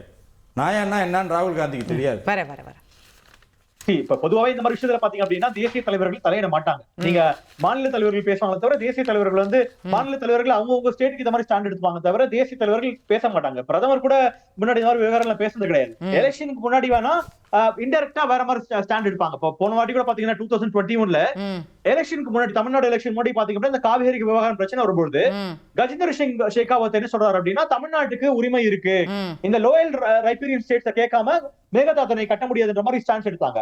ஆனா இப்ப தேர்தல் முடிஞ்சு போச்சு. இப்ப முந்தினேத்து பாத்தீங்க அப்படின்னா லாஸ்ட் வீக் ஜல்சக்தி மினிஸ்டர் வேற மாதிரி ஒரு ஆன்சர் கொடுக்கிறார். தேர்தலுக்கு ஏற்ற மாதிரி இந்த மத்திய அமைச்சரோட ஸ்டாண்ட் மாறுமே தவிர டைரக்டா பெரிய லீடர்ஸ் இந்த விவகாரத்துல பேச மாட்டாங்க. National parties leaders. ஓகே திருசியம் குறுக்கிட்டு வருவீங்களே. அதாவது ராகுல் காந்தி வந்து நியாயத்தை இன்னைக்கு பேசியிருக்கணும்னா காவேரி விஷயத்தை பேசி கர்நாடக அரசை தண்ணி திறந்து விட எங்களுடைய கட்சி தான் அங்கே ஆட்சியில் இருக்கு, சிவகுமாருக்கு நான் சொல்லியிருக்கேன் தண்ணி திறந்து விடுவார்னு ஒரு நல்ல தலைவராக இருந்தா சொல்லியிருப்பாரு. அதான் ஆட்டோமேட்டிக்கா மழை பெஞ்சு திறந்துட்டாங்களே. அது மழை பெஞ்சது வேற, அது மழை பெஞ்சது இப்போ முடிஞ்சிருச்சு. அதாவது ஒரு விஷயம், காவேரி விஷயத்தை பத்தி என்னைக்காவது ராகுல் பேசியிருக்காரான்னு கேட்கிறேன். உங்க கூட்டணி தமிழ்நாடுங்கிறார்ல, தமிழ்நாடுங்கிறார்ல, தமிழ்நாட்டு மக்கள் மீது அன்பா இருக்கேன், எட்டப்பங்கிறார்ல. எட்டப்பன்னா என்னென்ன முதல்ல அவருக்கு தெரிஞ்சிருக்காது. இந்த மாணிக் தாக்கூரோ இல்லை பிரவீன் சக்கரவர்த்தியோ ஒரு துண்டு சீட்டில் எழுதி காவேரியை பற்றி நிருபர் கேட்பாங்க, மாட்டிக்காதீங்க இதை சொல்லி ஒரு குண்டை போட்டு போங்கன்னு சொல்லியிருப்பாரு. வழக்கம் போல ராகுல் காந்தி என்னன்னு தெரியாமலே பேசின பேச்சா இருக்கும். இப்ப ராகுல் காந்தியை கூப்பிட்டு தமிழ்நாட்டுல இருங்க குறுக்க பேசாதீங்க, உங்களை வந்து இப்ப ராகுல் காந்தியை கேட்டீங்கன்னா என்னையா பேசுறேன்னு கேட்டீங்கன்னா தெரியாது. இல்லங்க கொஸ்டின் என்னன்னா இதுல வந்து இப்போ காவிரியை பேசல திறந்து விட சொல்லலன்றீங்க. இன்னைக்கு சாயங்காலம் அவங்க திறந்தே விட்டுட்டாங்களே, அதுக்கப்புறம் அங்க வெள்ளம் வந்துட்டுங்க, அவங்க பாதுகாப்புக்காக திறந்து விட்டாங்க. நீங்க சொல்லுங்க, மனசாட்சிப்படி சிவகுமார் திறந்து விட்டாரா, அவங்களோட மாநில பாதுகாப்புக்காக திறந்தாரா? மழை பெஞ்சனாலதான் திறந்தாரு, மாற்று கருத்து இல்ல. ஆனா ஃபே அக்கம்ப்ளி இல்ல, அந்த பிரச்சனை முடிஞ்சிருச்சுல. அவங்க 4.5 டிஎம்சி சொன்னாங்க, அதுக்கு மேலே வர காலையில ராகுல் காந்தி சொல்லக்குள்ள இந்த பிரச்சனை பத்தி பேசக்குள்ள சாயங்காலம் தானே பேசினாரு, சாயங்காலம் பேசக்குள்ள திறந்து விட்டாங்கல்ல. நீட்டை பத்தி பேசினாரா? நீட்டை பத்தி தினம் பேசினாரு. மேகதாதுவை பத்தி பேசினாரா? தினம் மேகதாதுவை பத்தி பேசினாரா? இல்ல தமிழ்நாட்டுல மின்வெட்டு அதிகமா இருக்கே பேசினாரா? இல்ல தமிழ்நாட்டுல சட்டம் ஒழுங்கு பாதிச்சு கிடக்க, பாதுகாப்பே இல்லாம பெண்களுக்கு பாதுகாப்பு இல்ல, ஏகப்பட்ட பிரச்சனைகள் இருக்கு பேசினாரா? அவங்க கூட்டணி அரசாங்கங்க. அவர் கூட்டணி தானே ஜவஹர் அலி இப்ப நியாயத்தை பேசினார்ல. அவர் வந்து அதிகாரப்பூர்வ கூட்டணி தானே அவரு. காங்கிரஸ் செஞ்ச துரோகத்தை பட்டியலிட்டார்ல. அப்ப ராகுல் காந்தி ஒரு முதிர்ச்சியற்ற ஒரு அரசியல் தலைவர்ங்கிறதுக்கு இல்ல சார், ஒரு குறுக்க பேசாதீங்க. ரொம்ப உங்க கட்சியில உங்க கட்சியில ராகுல் காந்தி அவர்கள் மீது வன்மையா சார் இல்ல சார், ராகுல் காந்தி துரோகி சார், பேசிதான் ஆகணும். தமிழ்நாட்டு மக்களோட துரோகி, திமுகவோட துரோகி. ஒரு கூட்டணியில ராகுல் காந்தி அவர்கள் மீது வன்மத்தை இல்ல, வன்மத்தை இல்ல, உண்மையா பேசுறேன், தமிழ்நாட்டை பத்தி உண்மையா பேசுறேன். ஒரே விஷயம் திரு விஜயகிருஷ்ணா, நீங்க வந்து அவர் வந்து விமர்சிக்கிறாரு, அவரோட அரசியல் கருத்தை அவர் தெரிவிக்கிறாரு, நீங்க பதில் சொல்லலாம். பட் அவர் பேசுறதோட அடிப்படை என்ன? நீங்க வந்து துரோகிகள் எட்டப்பர்கள்னு ஒரு மசோதாவை சார்ந்து ஒரு துரோகி இன்னொருத்தவங்க துரோகி சொல்லக்கூடாது. ஆனா தேர்தல் முடிவு வந்த அடுத்த நாள் நீங்க கூட்டணி மாறுறீங்களே, அப்ப உங்க மேல அதே விமர்சனம் வராதா அரசியல் ரீதியான்ற கொஸ்டின் இருக்குல்ல? இல்ல ஒரே ஒரு விஷயம் சரிங்களா, அது என்ன கான்டெக்ஸ்ட்ல பண்ணும் சரிங்களா? அன்னைக்கு கவர்னர் ஆட்சி வந்துடக்கூடாது. எதுக்கு 4ஆம் தேதி சாயங்காலம் இவருக்கு தான் ஒரு அடிப்படை 4ஆம் தேதி சாயங்காலம் நான் பேசறத குறுக்க பேசுங்க, நாகரிகத்தை பத்தி நீங்க பேசாதீங்க. உங்கள மாதிரி காங்கிரஸ்காரனுக்கு நாகரிகமே தெரியாது, காங்கிரஸ்காரனுக்கு நாகரிகமே தெரியாது. தெரிஞ்சவனா இருந்தா எங்களை விட்டு போயிடுவாங்க. அவர் பதில் நீங்க கேட்ட கேள்விக்கு தானே பதில் சொல்றாரு. நான் பேசக்குள்ள குறுக்க வந்தார்ல, நீங்க அப்ப கேட்டீங்களா? உங்க இல்ல அதனால தான் கேட்கணும்ல. நீங்க ஒரு நீதிபதி தானே, நீதிபதி எல்லாம் இல்ல, ஒரு சாராரா இருக்கலாமா, திமுகக்கு எதிராக இருக்கலாமா, நியாயமா இருக்கமா? இருங்க ஐயா, இருங்க, உங்க கேள்வி அவர் குறுக்க வரக்குள்ள கம்முன்னு இருக்கீங்க, நான் குறுக்க போனா பாயிரீங்க. அப்ப ஒரு தலபட்சமா தானே இருக்கீங்க. இல்லையா சரி, நீங்க சொல்லுங்க, நீங்க என்ன பத்தி என்ன வேணா சொல்லுங்க. இன்னைக்கு எனக்கு தந்தி டிவி மேலே ஒரு வருத்தம் என்னன்னா, இன்னைக்கு இந்த ராகுலை பத்தி வைக்க வேண்டிய தலைப்பே இல்ல. இந்த ஒரு சின்ன விஷயம், ராகுல்லாம் பேச வேண்டிய ஆளே இல்ல. எங்க நேரத்தை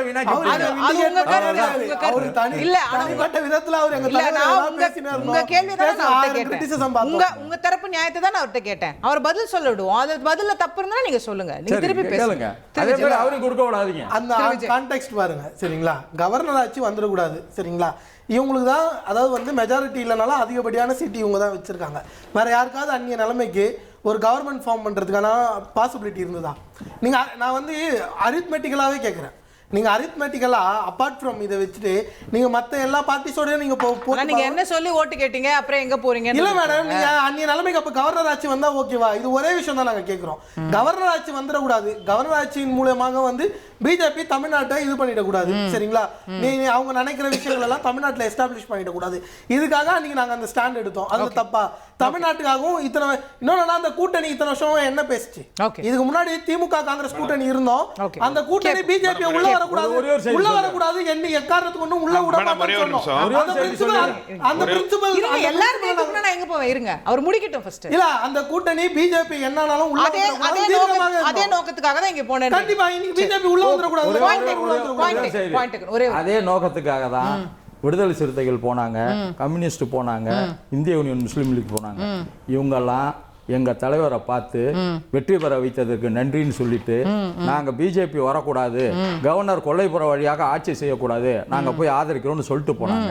அப்ப கூட்டணியில் உள்ள திமுகவுக்கு அடுத்த பெரிய கட்சியான காங்கிரஸ் எங்க தலைவரை சந்திச்சு சொல்லிட்டு போறதுல என்ன தேக்கம்? ஏன் சொல்லாம அவங்க கூப்பிடாம ஓடுனீங்க? அழியா விருந்தாளியா ஏன் ஓடுனீங்க? இன்னும் நான் பதிலே சொல்லல, முடிக்கல. அதுக்குள்ள என் குறுக்க வராரு. இருக்கு அழையா விருந்தாளியா இப்ப மார்க்சிஸ்ட வருந்தி வெற்றி கழகம் கூப்பிட்டது போனாங்க. திருமாவளவன வருந்தி கூப்பிட்டாங்க போனாங்க. முஸ்லிம் லீக்கையும் 2-3 தடவை சந்திச்சு கூப்பிட்டாங்க. அதே क्वेश्चन தானே இவங்க ஏன் ஓடுனாங்க? அதை கேட்டு சொல்லுங்க. ஒரு வரி அப்புறம் நான் பிரேக் பண்ணனும். இல்ல இதுக்கான பதிலா ப. சிதம்பரம் அவர்களே கொடுத்தாரு. இது எப்படின்னா இவங்க சொல்றது நீங்க நேத்து போனியா முந்தா நேத்து போனீங்களான்றதான் பிரச்சனையா இருக்கும். போனது பிரச்சனை கிடையாது. நேத்து போனீங்க சொல்லாம ஓடி போனதுதான் பிரச்சனை. அதுதான் சொல்லிட்டேன்லங்க. ஐயா ப. சிதம்பரம் அவர்கள் இதுக்கு பதில் சொல்லிருக்காரு. ரொம்ப தெளிவாக சொல்லிருக்காரு. சரிங்களா, நீங்க அதை பாத்துக்கோங்க. திரு எம். குமார் அவர்கள் நம்மோடு இணைந்திருக்கின்றார். அவர்கிட்ட கொண்டு போக நினைக்கிற விஷயம் டீலிமிட்டேஷன் விவகாரத்தை மீண்டும் கையில் எடுத்திருக்கிறாரு ராகுல் காந்தி. இந்த செஷனுக்குள்ள கொண்டு வந்து பாஜக அதை நிறைவேற்றணும்னு இன்னொரு 12-13 நாள் தான் டைம் இருக்கு. அதுக்குள்ள அவங்க செய்ய போறாங்களா? அதை ப்ரீஎம்ப்ட் பண்ணி முன்னாடியே அந்த பிரச்சனையை இப்போ கையில் எடுத்திருக்கிறாரா ராகுல்? அது நீங்கள் உங்கள் கேள்வி ரொம்ப மிக சரியான கேள்வி. 2 சைட்லேயும் பாஜக அரசும் இந்த செஷனில் கொண்டு வந்துடணும்னு தான் முடிவு பண்ணுறாங்க. அதை புரிந்து கொண்டு தான் அவரும் அதற்கு இடையூறு எப்படியெல்லாம் ஏற்படுத்த முடியுமோ அதை செய்து கொண்டிருக்கிறார். அவர் அன்றைக்கி அவருக்கு கொடுத்த எட்டப்பர்னு சொல்லலை, ஃப்ளூரல், அவர் சிங்குலரில் சொல்லலை, ஃப்ளூரலில் சொன்னார். எட்டப்பர்கள்னு சொல்லியிருக்கார். அப்போ எட்டப்பர்கள்னா ஒரு பார்ட்டியை குறிக்காது, பல பார்ட்டிகளை குறிக்கும். திமுகவையும் குறிக்கும். திமுக கூட இருந்து அதான் இதெல்லாம் யூகம்தான். உங்களுக்கு எப்படி தெரியுமா அப்படித்தான் எனக்கு தெரியும். ஆனாலும் இந்த சந்தர்ப்ப சூழ்நிலைகளை வைத்து பார்த்தால் என்ன தெரியுது என்றால் திமுகவோடு தாவேக்காவுக்கு ஆதரவு கொடுத்த கட்சிகளையும் அவர் சொல்லுவார் என்று நான் நினைக்கிறேன். அதுல ஒரு சில கட்சிகள் திரும்பியும் திமுகவுக்கு போகக்கூடிய வாய்ப்புகள் இருக்கிறது என்கிறதுக்காக அப்படி சொல்லியிருப்பார் என்று நான் நினைக்கிறேன். தாவேக்கா அதான் கம்யூனிஸ்ட் இருக்காங்க, திருமாவளவன் இருக்காரு, எல்லாமே ரெண்டு ஆத்துல ஒரு கால் சேத்துல ஒரு கால் வித்தானே பேசிட்டு இருக்காங்க. ஸ்டேட்மெண்ட்ல அப்படித்தானே இருக்கிறது. ஆனா அவங்களும் இந்த டீலிமிட்டேஷனை கடந்த காலங்கள்ல கடுமையா எதிர்த்தவங்க தானே. அவங்க அப்படி டக்குன்னு மாறிடுவாங்களா, ஆதரிச்சிருவாங்கன்னு நினைக்கிறீங்களா? அது அப்போ டிஎம்கேவோட இருக்கும் பொழுது, இப்போ டிஎம்கேவோட இருக்கும் பொழுது எதிர்த்தார்கள். இப்போ அது இல்லைங்கும் போது மாறுவதற்கு வாய்ப்பு இருக்கிறது. காரணம் என்னவென்று சொன்னால், இப்போ டீலிமிட்டேஷனில் மத்திய அரசு கொண்டு வரக்கூடிய திட்டம் என்னவென்று சொன்னால் 2011 கணக்குப்படி தான் ஏற்கனவே உள்ள கணக்கு போய் கொண்டிருக்கிறது. இப்போ அதற்கு 1.5 மடங்கு, இப்போ 40 சீட்டுனாக்கா 60 சீட்டுங்கிறது நாங்கள் உறுதியாக கொடுப்போங்கிற மாதிரி அவங்க சொல்லியிருக்காங்க. ஆனால் இவர்கள் ஜனத்தொகையின் அடிப்படையில் எடுத்துட்டாங்கன்னா நம்மளை பாதிக்கும்னு இவங்க கூச்சல் போடுறாங்க. இது ஒரு பக்கம். 2வது, வட இந்தியாவில் காங்கிரஸுக்கு செல்வாக்கு சரிந்து விட்டது. உத்தரப்பிரதேசம், பீகார், ராஜஸ்தான் இந்த மாநிலங்கள்லாம் மிகச்சரிவை சந்தித்திருக்கிறது காங்கிரஸ். ஸோ அப்படி இருக்கும் பொழுது இப்போ 543ல 99 சீட்டு தான் இருக்கிறது. திரும்ப அது 709 800 மாறிவிட்டது என்று சொன்னால் இன்னும் அவருடைய சரிவு மிக மோசமான சரிவை காங்கிரஸ் சந்தித்துவிடும் என்று பதட்டத்தில் அவர் எல்லா இடத்திலும் ஒவ்வொன்றாக பேசிக்கொண்டு வருகிறார். அதற்கு தான் தமிழகத்தில் அவருக்கு பிடிக்காதவர்கள் எல்லாம் எட்டப்பர்கள் என்று பட்டம் கட்டியிருக்கிறார் என்று நான் கருதுகிறேன். இதை தவிர தமிழ்நாட்டில் உள்ளவர்கள் தாவேகா மேல சந்தேகம் இல்லை. தாவேகாவை வச்சு தானே கட்டமைக்க முயற்சி பண்றார். தாவேகாவை வைத்து தென்னிந்திய மாநிலங்களில் தாவேகாவை வைத்தே நம்ம கட்சியை காங்கிரஸுக்கு இருக்கிற ஆதரவையும் கூட்டுறவையும் வைத்து கட்டமைத்து அது அகில இந்திய அளவில் டெவலப் பண்ணி வரலாம். தாவேகா மேல டவுட் இல்ல. தாவேகா கூட இருக்கிற கம்யூனிஸ்டோ விசிகேவோ இந்த மசோதாவை ஆதரிக்க வாய்ப்பு இருக்குன்னு அவர் நினைக்கலாம். அப்படி சொல்றீங்க? கண்டிப்பா. அதே போல தாவேகாவை மையமாக வைத்து தான் அகில இந்திய அரசியல் நடத்த வேண்டும் அவர் நினைக்கிறார். ஏற்கனவே பேச்சு வந்தது, இதெல்லாம் நம்ம பேசி இருக்கிறோம் இதற்கு முன்னால். அவருடைய திட்டம், இவர் ஒரு சினிமா நடிகராக இருக்கிறார், அவர் பிரபலமாக இருக்கிறார், அவரை தமிழ்நாட்டு மட்டுமின்றி மற்ற மாநிலங்களிலும் அவருக்கு செல்வாக்கு இருக்கிறது, அவரை வைத்து நாம திரும்ப நம்மளுடைய சக்தியை மீட்டெடுத்து வரலாம் என்று ராகுல் காந்தி நினைக்கிறார். அதற்கு இடையூறாக இருக்கிறவர்கள் எல்லாம் அவர் எட்டப்பர் என்று சொல்லுகிறார் என்பது என்னுடைய கருத்து. அதுதான் என்னுடைய கருத்து இதுல. ஓகே திரு ஜவஹர் அலி, அதை தவிர முடிச்சிருங்க சார். அதை தவிர இப்போ வட இந்தியாவில் இப்போ இருக்கிற சூழல் வந்து மொத்த பிரச்சனைக்கும் எல்லா குறுக்கு வழியில் என்னென்னலாம் உண்டோ, தான் ஆட்சிக்கு வர வேண்டும், டெல்லி பிரதமராக வேண்டும், அதற்கு எதையும் செய்ய தயாராக ராகுல் காந்தி இருந்து கொண்டிருக்கிறார். சரி, அதை வந்து மக்கள் புறக்கணிப்பார்கள் என்று நான் ஆழமாக பதிவு செய்கிறேன். ஓகே திரு ஜவஹர் அலி, கம்யூனிஸ்ட் விசிகே எல்லாம் கூட ஆதரிப்பாங்களா மசோதாவை? மேடம், நான் சொல்லுத முதல்ல என்னுடைய பாயிண்ட் அவுட் முதல்ல புரிஞ்சுங்க. எந்த ஒரு பிரச்சனையாக இருந்தாலும் ஒரு மாநிலத்துக்கு நல்ல விஷயம் நடக்குதுன்னா அந்த விஷயத்தை எதிர்த்தானா மக்கள் அவர்களை புறக்கணிச்சிருவாங்க. அதுதான் முக்கியம். அதை விட்டுட்டு நீங்க காங்கிரஸுக்கு அப்படி நிலைப்பாடு இல்லை. இப்போ ஒரு நண்பர் சொன்னது, காங்கிரஸுக்கு வந்து இந்த மறுவரையை எதிர்த்து தான் ஆகணும்னு கட்டாயம். ஏனடா வட மாநிலங்கள் அவர்கள் ஏற்கனவே பலமிழந்து போயிருக்கக்கூடியதில் சூழ்நிலையில் எம்பிக்கள் அதிகமாகும் போது அவர்களுக்கு மிகப்பெரிய பாதிப்பு, மாநில கட்சிகள் வர்றதுக்கான வாய்ப்புகள் உருவாகும். அது பாரதிய ஜனதா கட்சிக்கு சாதகமாக இருக்குங்கிறக்காண்டி அவர் கடுமையாக அந்த விஷயம் எதிர்க்கிறாரு. ஆனால் தமிழ்நாட்டுக்கு 40 எம்பில இருந்து 60 எம்பி ஆகும்போது தமிழ்நாட்டு மக்களுக்கு நல்லதா கெட்டதா அவர் சொல்லுங்க. நீங்க பின்னாடி அதை நம்ம பேசுவோம். விசிகே கம்யூனிஸ்ட் கூட ஆதரிப்பாங்கன்றீங்க? நிச்சயமா ஆதரிக்கலன்னா எதுக்காக இருக்கு? நீங்க இப்போ இந்த கடந்த காலம் காங்கிரஸுக்கும் திமுகவுக்கும் பல்வேறு விஷயங்கள் மாறுபட்ட கருத்து, இடபிள்யூஎஸ், நீட்டு, காவிரி பிரச்சனை, இந்த நம்ம இலங்கை தமிழர் பிரச்சனை, மாறுபட்ட கருத்துக்கள் இருந்தது. கூட்டணி இருந்தாங்க, அது வேறு. அதே மாதிரி கம்யூனிஸ்டுகள் ஒரே காங்கிரஸுக்கு வேற வேற கூட்டம் எதிரே இருந்தா கூட பல்வேறு நிலைகள் ஒன்னாவும் இருந்தாங்க, எதிராகவும் இருந்தாங்க. ஆனால் நான் சொல்லுவது, மத்திய அரசாங்கம் கொண்டு வர விஷயங்களை நாம எல்லா விஷயத்தையும் ஆதரிக்க முடியாது, எதிர்க்க முடியாது, நலன் சார்ந்து இருக்கணும். அதே சமயத்தில் நண்பர் சொன்னாரு ராகுல் காந்தி துரோகி, இவரெல்லாம் ஒரு தலைவரா? அப்படிப்பட்ட சொன்னவர் தான் இவங்க தான் திமுகவினுடைய தலைவர் வந்து பிரதமர் வேட்பாளர் நிர்ணயிச்சார், கொண்டு போனார். அப்பெல்லாம் இவர்களுக்கு துரோகி தெரியல, ராகுல் பெரிய துரோகியா தெரியல, ஒரு சிறந்த தலைவர் அன்னைக்கெல்லாம் பேசும்போதெல்லாம் இவங்க இனிச்சது. இன்னைக்கு ஒரு துரோகி, இவரெல்லாம் ஒரு தலைவரே இல்லைங்கிறாரு, இவரெல்லாம் ஒரு மனுஷரே இல்லைங்கிற லெவலுக்கு பேசும்போதுதான் இதுதான் திமுகவினுடைய இரட்டை நிலை. நான் என்ன சொல்றேன், திமுகவுடைய இரட்டை நிலை ரெண்டாவது சொல்றாரு.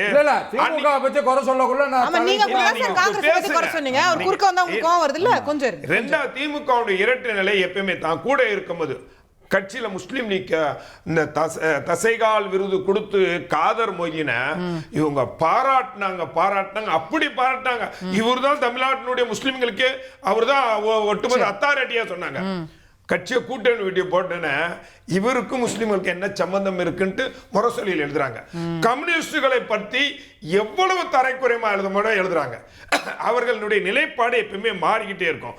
கூட்டணியில் இருந்தால் நண்பர்கள், கூட்டணி விட்டு இவர்களை எதிர்த்துட்டாலே, கூட்டணியில் இருக்கும்போது எதிர்த்துட்டாலே இவர்கள் மீது வசைமாறி பொழுது இவர் வழக்கம். இவர் சொன்னார், சொல்லிட்டு தானே போனாங்க. வசைப்பாடாம இருக்கிறீங்களா? திட்டாம இருக்கிறீங்களா? சொல்லிட்டு போனவங்களை திட்டாம இருக்கீங்களா? அவதூறா பேசாம இருக்கிறீங்களா? விடுதலை சிறுத்தைகளையும் கம்யூனிஸ்டுகளையும். அப்போ உங்க நிலைப்பாடு உங்க சூழ்நிலைக்கு மாறுறீங்க. நான் ஒரே ஒரு விஷயத்தை மாதிரி சொல்றேன் மேடம். தமிழக வெற்றி கழகத்தை பொறுத்த வரைக்கும் பாரதிய ஜனதா கட்சி கொள்கை எதிரி. அந்த கொள்கை எதிரிக்கு தமிழ்நாட்டில் திருப்பரம் கொன்ற விஷயத்துல வந்த பொழுதும் அதை கடுமையாக எதிர்த்தது தமிழக வெற்றி கழகம். எப்போ கடுமையாக எதிர்த்தாங்க? எதிர்த்தது எப்போ இது? அது சார், என்ன விஜய் ஸ்டேட்மெண்ட்டே கொடுக்கல சார் அதை பத்தி. விஜய் தான் பேசுறதா உங்களுக்கு அரசியல் கருத்தா?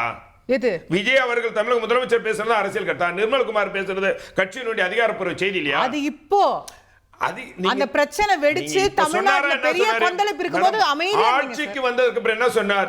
2 வருஷத்துக்கு முன்னாடி திருப்பரங்குன்றத்தில் என்ன நிலைப்பாடு இருந்ததோ அதுதான் தமிழக வெற்றி கழக ஆட்சியினுடைய நிலைப்பாடுன்னு சொன்னார். அதே போன்று மேல்முறையீடுக்கும் போயிட்டாரு. அதே மாதிரி இஸ்லாமியர்களுக்கான இடஒதுக்கீடு உயர்நீதிமன்றம் அதை எடுத்ததா அது மேல்முறையீட்டுக்கு போவோம்னு அறிவிச்சிருக்காங்க. இதெல்லாம் ஒரு ஆட்சியாளர்கள் எடுக்கக்கூடிய முடிவு. அதே சமயத்துல கண்மூடித்தனமாக எல்லா விஷயத்திலும் தமிழ்நாட்டினுடைய நலன் சார்ந்து இப்ப திட்டங்கள் இருக்கணும். அதெல்லாம் எதிர்க்கும் போது என்ன ஆகும்? ஓகே, எங்க இருந்தோ திரும்ப வர டாக்டர் சுமந்த், டீலிமிட்டேஷன்ல விசிகே கம்யூனிஸ்ட் எல்லாருக்குமே மாற்று பார்வை வர வாய்ப்பு இருக்குன்னு பேசுறாங்களே. You think that is possible?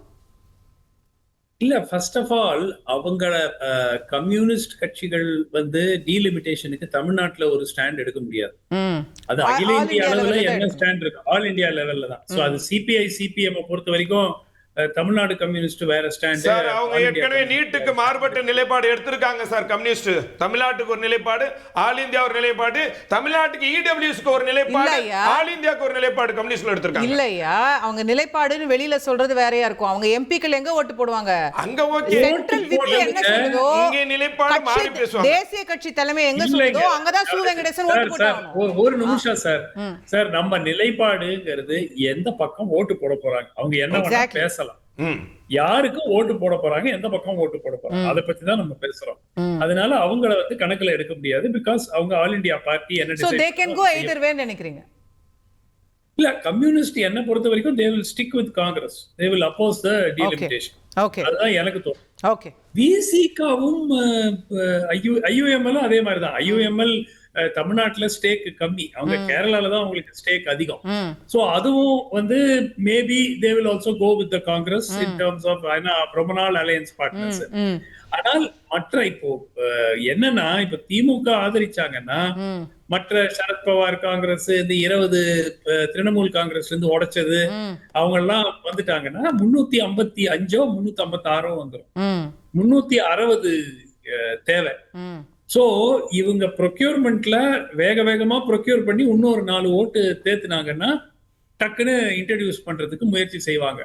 நான் என்னுடைய எதிர்பார்ப்பு 13ஆம் தேதி லாஸ்ட் டேனா 12ஆம் தேதி அதை இன்ட்ரோடியூஸ் பண்ணி 13ஆம் தேதி எந்த விதமான விவாதமும் இல்லாமல் கூச்சல் குழப்பம் நடுவிலே இது நிறைவேறியது அப்படிங்கிறது தான் இவங்க ஸ்டைல். அதுதான் மத்திய அரசு பாஜக அரசினுடைய ஒரு ஸ்டாண்டர்ட் பிராக்டிஸ். சோ அந்த மாதிரி முயற்சி செய்யலாம்.